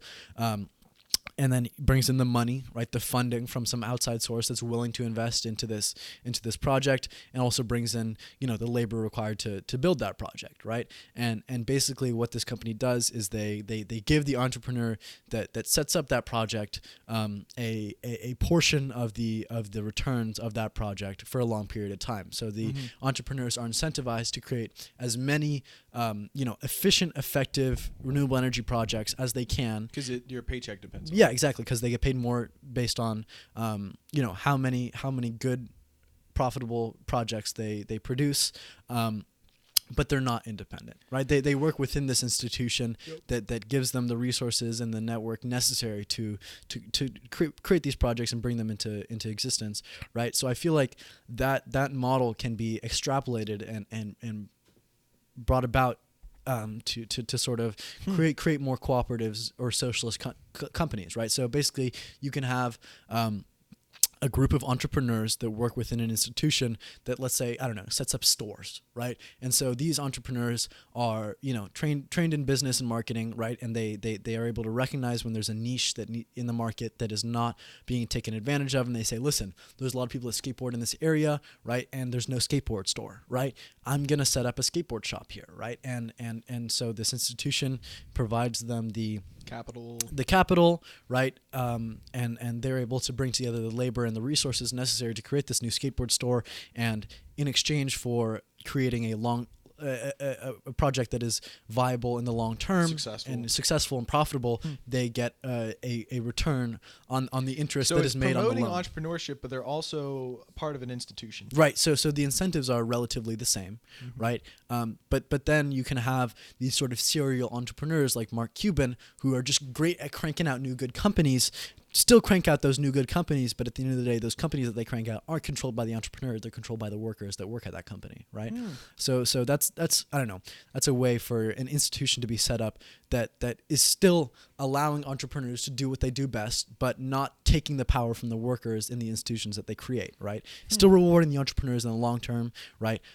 Maybe not as much as if they have their own company. Own the entire company and all the companies that they create, but it's there's still the incentives. There's still the incentives are still there, and that model works in real life, right? It works at my dad's company, right? And like he says that he's fine not being paid millions of dollars for all these renewable energy projects, right? He's fine with just every kilowatt of energy that he transfers from being produced by oil and natural gas to being produced by renewable energy is a win for him, and as long as he is getting paid enough to support the family, then he's happy with that, right? Yeah, that's a good point. Yeah, so entrepreneurs don't have to be independent; they can work within an institution. They don't need to be completely free and independent of all financial backing and all this sort of stuff. So I think that would be a good model for socialist entrepreneurs, right? Is that they're able to do what they do best within an institution that gives them the resources to do that, but at the end of the day doesn't steal the power away from the workers in the institution that they end up creating. I'm talking in circles here. It makes sense. Right? Yeah. It's good that you're reiterating the point. Yeah, that makes sense for sure. Yeah. Yeah, I don't know what else to add about it. I mean, it sounds like a pretty stable way for entrepreneurs to, because that's kind of the problem with socialism in general, is just how do you incentivize entrepreneurs to continue making new stuff? Yeah. And that seems like a pretty good solution for it. Yeah. And they're still making more money. I mean, they're making less than what they would if they had their own company and they were the sole proprietor of the company. But they also have a safety net, right? Like if you're an entrepreneur that is completely independent, if your company goes down, right, you're screwed, right? Your family loses their home, right? And now instead you can have entrepreneurs that work on a salary, right? They get paid a certain amount of money for just being an entrepreneur at this company, but they still have the incentive to create good, profitable, effective institutions that are viable in the long term because they get paid more when those institutions are profitable and remain in business for a long time, right? Yeah. So the incentives are there, but instead it kind of protects entrepreneurs from the whims of the market, right? Sure. Yeah. And you can have a business that'll last you 10 years. Yeah. And it can fall under in like a month. A month, right? Just because there's a bad month and your employees, quit, right? And everything just falls to pieces, right? Yeah. And I don't know. I would also, going back to meritocracy, this would allow more meritocratic entrepreneurship, right? Because right now, because it's based off of your previous successes. Right, exactly. And your basic talent, right? You can go into a company, and if they recognize that you have good business ideas but no money, you're able to get the capital. Get the capital that is necessary. Create these good new companies that create great products and great services. But you don't have to be incredibly rich in order to do it, right? Because right now, Sure. I feel like a lot of entrepreneurs, a big requirement for starting your own company is having money, right? Yep. And so this would allow young college students right out of college who don't have any money to still do what they want to do and what they do best without the prerequisite of being incredibly wealthy. So that would open up more people into the field of entrepreneurship. Exactly, and make it more meritocratic, Yeah, right? So make now it you have more accessible. the best entrepreneurs doing what they do, cranking out great companies within an institution that gives those companies a democratic control. It's kind of what Amazon is, if you think about it. Mm-hmm. Yeah, Because Amazon is open entrepreneurship, but a platform for people to be able to sell their stuff. exactly. And they offer, you pay, can't remember the price, but they have Amazon fulfillments, which basically means you pay money to Amazon so that they have warehouses that you can hold your product and they'll ship your product. Yeah, All you have to do is be able to market your product and get people to buy it. exactly. And so, yeah, I don't know. It seems like we have that in Amazon right now, but Right, not in most institutions. Yeah, that's for exactly, sure. exactly. Yeah. All right. But that's also a good point. Yeah. I don't really have Yeah. anything to clear up. Yeah. All Mainly right. because I don't remember at all what I said. yeah. Well, so I hate to bring it up again. Sure. But I want to revise the argument on abortion. Right. I don't want to get deep into it. Right. Right. I don't want to rehash the whole thing. Right. But I don't know. I feel like I ended up arguing that there were lives that aren't worth living. Right. Which I feel like was the wrong argument, right? Because I don't know, you argued that life is better than not life, right? So I felt that the way to combat that is to say that the opposite. There are lives that are better, not right? bad, Right? that are are bad and and shouldn't be lived. Yeah, No, yeah, I didn't so- think you were saying that. Yeah, well, I was listening back to it and I felt like You were trying to say I was that was some a portion of the argument that I was making is that if you live a life in poverty, it's better to be dead, right? Which is not at all true. No, right? no. I thought we agreed on the premise that all life is better than not life. Yeah, we do, Yeah. right? But I feel like the issue is more like if we think about it realistically, right? People are gonna have sex, right? Because it feels good, right? Not necessarily for making children, right? And that's can we agree on that premise that people have sex that don't want kids? Oh yeah. Yeah, all the time, right? You're right. Exactly. Nah, I disagree. No, everybody wants a kid, right? And so recognizing that reality, that there are people that have sex that end up getting pregnant that don't actually want kids, and looking at the reality of banning abortion in that case, there are a lot of countries that have banned abortions, right? I think like Honduras is a country where abortions are illegal, right?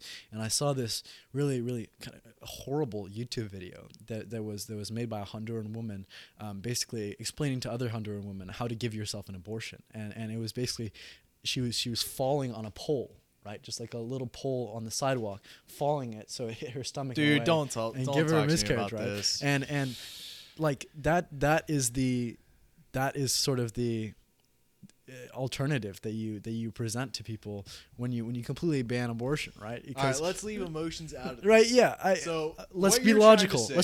say So what I'm saying is that okay, people will always people will have sex that don't want kids, right? And a significant portion of those people will want to abort that kid, right? And when you don't allow a safe, legal way to do it, people will find unsafe, back alley ways to do it. And would you say that that's morally wrong to give yourself an abortion by falling on a pole? See, I don't know because I've never really been in that situation, but I think that it's an issue. Okay, it's an issue of women's autonomy, right? Sure. Because Wait, no, it's not an issue of women's autonomy. What am I saying? No, it's not at all. Right, It's a okay. If something's true, Mm-hmm. then it must be 100% true. Okay. And if all babies have the potential to be humans, then that means that all life should be lived, right? Because if we agree on the premise that all life is better than not life, then for a baby that is potentially having life, it is better for that potential life to exist than to not have life. Right. So if we agree on the first premise, the second premise must logically follow. Right. Okay. And the third premise, which is the Z, go ahead. which is the X, Y, and the Z. Yeah. If all Z's, which are all potential childs, are humans, right? All fetuses that are what's the word? Not I'm forgetting a word. I'm sorry, I forgot a word. Are conceived. Conceived. There Yeah. it is. Yeah. If all children that are conceived are potentially humans, then their life is better than not life, even at the expense of the life of the person birthing the child. Yeah. Well, I just feel like as a man, I don't really have a say in the issue, right? Because it doesn't affect me, right? Like what do you mean? I don't bear the consequences of an unwanted pregnancy, right? Because I can't get pregnant, right? And so well, you do bear the consequences. Right. If I father that child, right? But in a lot of situations, men just dip out, right? They don't become fathers, the fathers that they should be, right? And so the burden disproportionately falls on the women that have these children, right?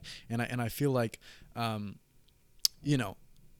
we should allow for women to make that choice themselves, right? Like I don't like there aren't like when women choose to have an abortion, it's not a guilt-free, carefree thing. It's like, I'm just gonna skip down to Planned Parenthood and take this pill and it'll be all good, right? It is a traumatic emotional experience, right? And the women that choose to have abortions, deal with the guilt of having that abortion, right? But I don't, so they personally are affected by the consequences, right? And I'm not, because I don't bear the consequences of having an unwanted child, So I feel like if we want to support free will, right, and freedom of choice, especially when it comes to having kids, then it is up for us to decide, or to allow women to decide for themselves whether they want that kid. I don't really get what you're arguing. Are you just arguing that since you're a man, you don't have the ability to have any say in whether or not abortion is morally true or false, because it's the choice of the woman? Because I mean I think that we can have our own opinions, whether it's morally right or wrong, right? But we shouldn't allow those opinions to curtail the freedom of women, right? Well, no, not necessarily, because if something's true, then it's true for both genders. It's true for male and it is true for females. See, I don't know. Having an abortion is an extremely personal choice, and there's always a myriad of pros and cons that come with that, right? And if a woman decides that the pros outweigh the cons, I feel like that is her choice. Okay, so right? let me and you believe she'll get sent to hell, she'll have to deal with God and all that, right? And shouldn't I mean isn't a significant part of Christianity the fact that people have the free will to choose? It is choose whether to do right and wrong, okay, right? But this goes back onto getting back into God, huh? Getting back onto God. So if we have the free will to choose, we should choose what is true, right? Obviously, because if we choose what is false, then we're deceived, right? So, I want to keep the emotions away, because I think we keep going back onto how emotionally hard it is on women to have an abortion. It's definitely emotionally hard. But let's just consider let's consider what you talk about often, which is democracy. Right. Democratizing. Right. So if we can agree that all conceived children are potential humans, right? We agree on that premise. Then that would also logically follow that the child who is potentially human has no say in the matter at all about whether it lives or whether it dies. So wouldn't you say it's misrepresented? No, I mean, right. So if I could, hypothetically, if fetuses could vote, right, and express their opinion, right, sure, I would want to take that into consideration. But that's not how it works, right? So children, because they are not fully developed, yeah, that means we should kill them because they don't have. I think that we don't have a choice in the matter, right? It is between the mother and the father that are fathering that child, right? Or the parents of that child, right? So it's between the mother and the father to make a decision on some or the couples. There are lesbians that have children too, true. right? That's true. Right. So my mind just went like a million miles per hour when you said that. Yeah. But let's just consider whatever. Just I just natural heterosexual. Yeah. So let me say this. If it is the choice of the mother and the father of the potential human. Yeah. They're making a decision of whether or not this potential human lives, right? And so it would seem that two people are making a decision for one person that can't make a decision. Yeah. And that decision is the only decision that potential human will ever live or die, right? Yeah. Yeah. And so it seems that if we can agree on the premise that all life is better than not life, then it would logically follow, again, that it's not a matter of the choice between the two parents because the life of the child supersedes the choice of the parents. Okay. Because the life of the child is greater than the decision made by two people. And also we have to consider the time span, right? The time span of delivering a child is 9 months, right? And not even to say that, there's 18 years of parenting the child, let's say. Yeah. Right? We'll even add that on. Yeah. So let's say it's the 9 months and the 18 years of parenting the child and financially supporting the child. Okay. Well, the lifetime of the potential human is whatever life expectancy is. 86 years in America. Yeah, whatever. yeah. 78. Yeah. Who knows? Yeah. So that lifespan supersedes the lifespan, the parenting span, right? The parenting span of the two parents. Yeah. So it only would be logical as well to sacrifice 18 years of parenting, right, for a lifetime of a child. Does that make sense? Yeah, I mean, but at the end of the day, I feel like that's an individual choice, right? Like that, like if we believe in freedom, right, and that people should decide, how they want their life to look. That should be a personal choice between the mother and father. So it's the freedom of the parents, but not the freedom of the child. Yeah. Yeah. Ultimately. Yeah. All right. Like, cause I mean, I think that that's a fundamental part of parenthood, right? That parents have control to make decisions of the child, right? Without that, like if at every step of parenthood you said, well, hey, no, let's let that kid choose themselves whether they want McDonald's or broccoli, right? The kid isn't able to make great decisions. Sure, but what for if the themselves, freedom right? of the parents was to choose whether or not the child lives or dies? I'm not talking about like the macro. I'm talking about the overarching. Yeah. About whether or not the child lives or not. Yeah. Right. It doesn't seem like that would be up to the parents' decision, right? Because the parents' decision of whether or not they have the kid is only for a span of 18 years, right? So life, which is shorter, but it's a significant part of a life, right? Well, it doesn't even matter if it's significant or insignificant. Yeah. It only matters that it's shorter. Yeah. Because it's shorter than the life expectancy Potential life of the child. Yeah.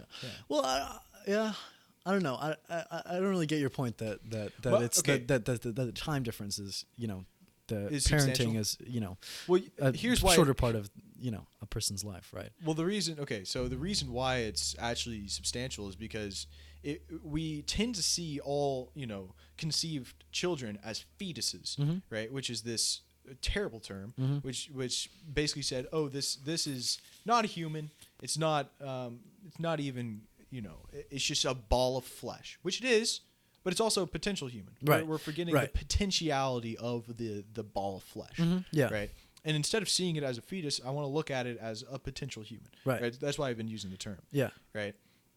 So, considering the potential human, if the lifespan of that potential human is long, right, 78 years, that would mean that it has more life, which life is already greater than not life, right? We already determined that, right? And so if the life is longer, than the raising of the child, right, of the parents 18 years, then it would only seem logical that the child should be delivered because it will have more life than not life completely. Yeah. And the life that is tough on the parents, let's just say tough on the parents, is a shorter time of life that they can deal with versus the long term. And it might not even be 18 months. What if you put your kid up for adoption? Yeah. Then the child will still have life. It'll still have life, and you won't need the 18 years. Yeah. Do you get what I'm trying to say? Yeah, I get what you're saying. It's kind of hard to follow. I'm sorry, but no, it's okay. It's not very well formulated. Yeah, but I don't know. Let's kind of ground it into what it would actually look like, right? So I mean, what's your stance on contraception? Birth control pills, condoms, that sort of thing.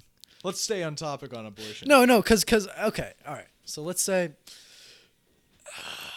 Yeah, so I mean, like, what would the real life implications of completely banning abortion look like, right?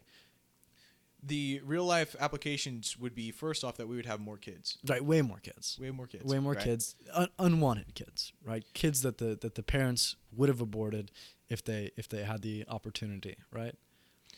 Okay. Right. Well, I don't necessarily think that they're unwanted because there's a lot of people who decide to have an abortion, change their mind, deliver the kid, and are very happy that they didn't have the abortion. Yeah. Okay. But so let's not say they're all unwanted. Okay. Right. But if the parents would have had an abortion, given the opportunity, I don't know. I feel like that's a kid that is not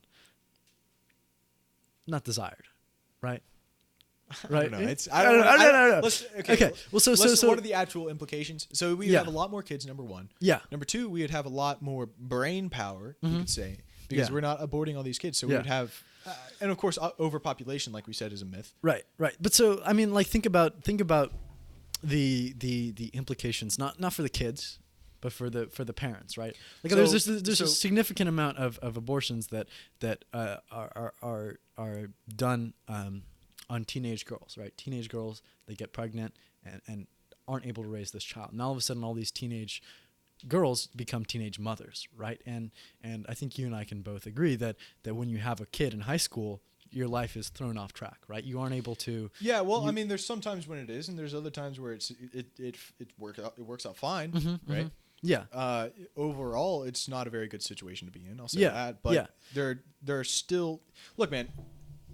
If 100% of the time, it failed, then there would be a question about abortion. But there are times when it succeeds, right? When a person who is born into a bad life ends up working out, and even if it's a fraction of a percentage, we should still consider it.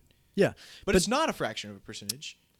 It's low, but it's still there. You get what I'm trying to say? Like, No. I understand what you're saying, right? That there is the potential for a great life there, right? Yep. But I don't know. I feel like ultimately that's not our choice, right? We don't get to decide whether someone has a kid or not. So whose choice is it?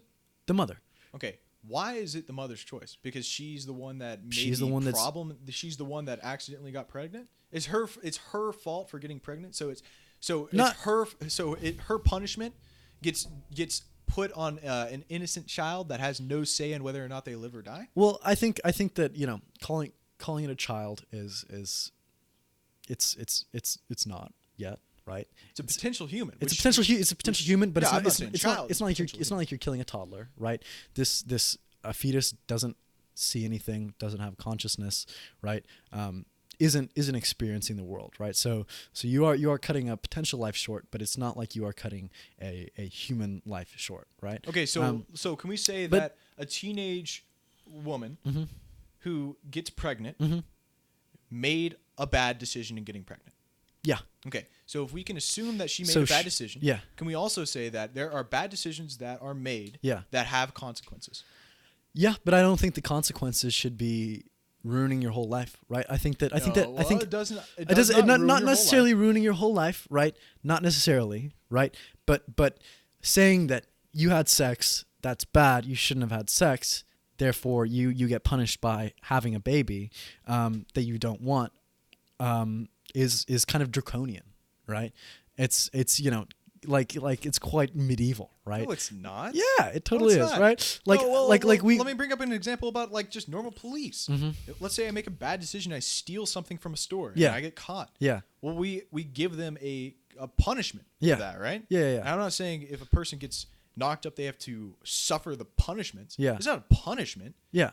Well, in a lot of ways it is. I mean, Sometimes it's a detriment. Yeah. But it doesn't mean that you're being.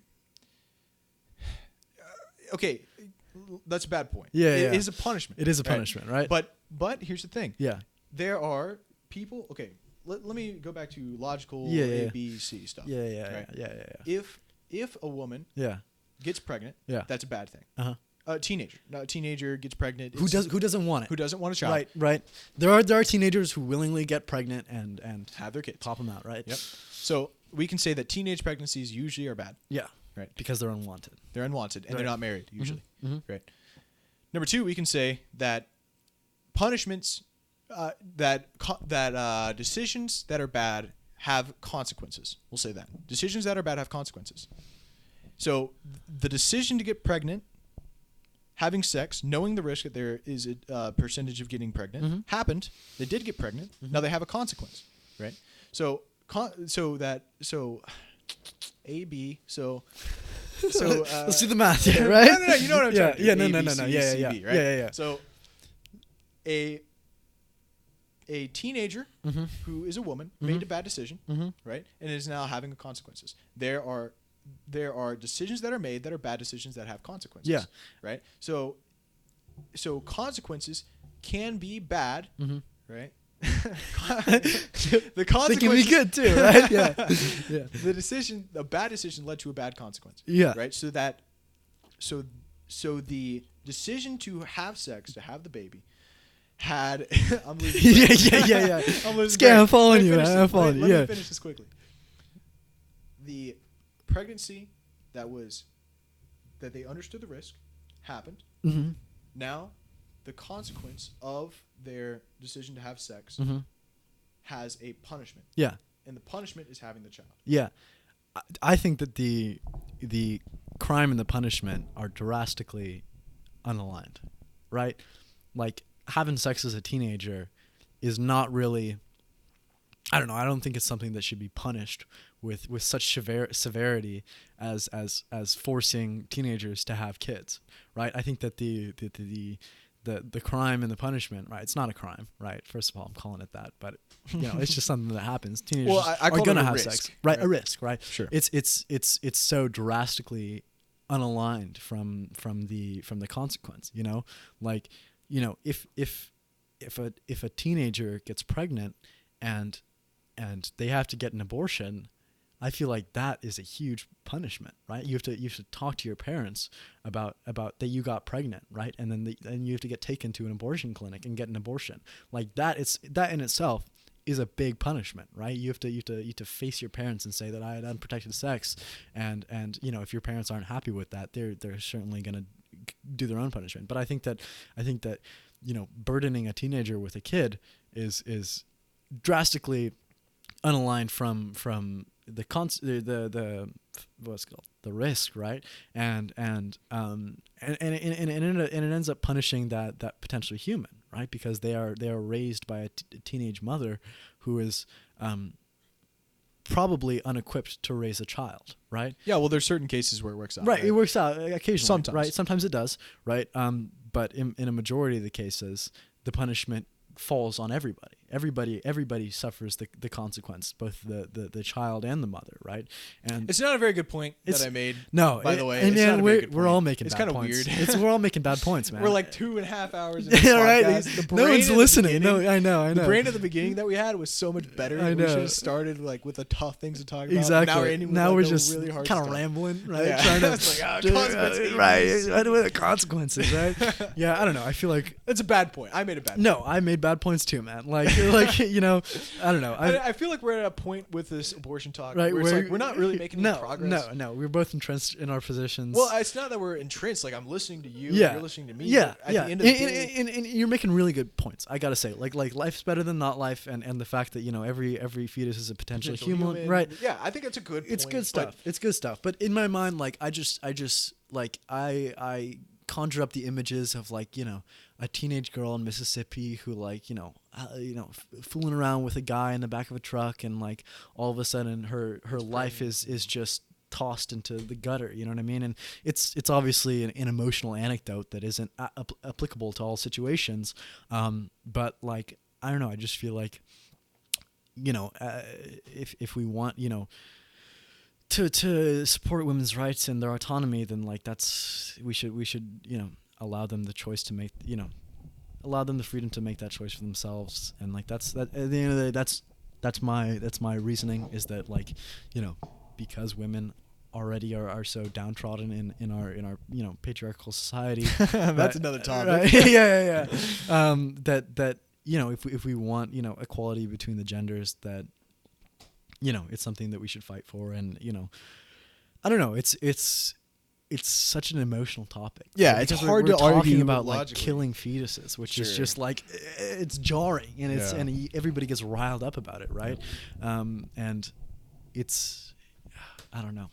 I don't know how to put a nice conclusion on it, right? Yeah, a nice neither little do bow I. on top, Yeah, right? like, and That's it. We got put the lid back on the box. Exactly. Because it's I don't know. It's a topic that like you kind of there's no logical way you can like. I think there is a logical way, right. but it's hard to reason, and it's hard to discuss, and it's hard to convince. Yeah, that's for sure. Definitely.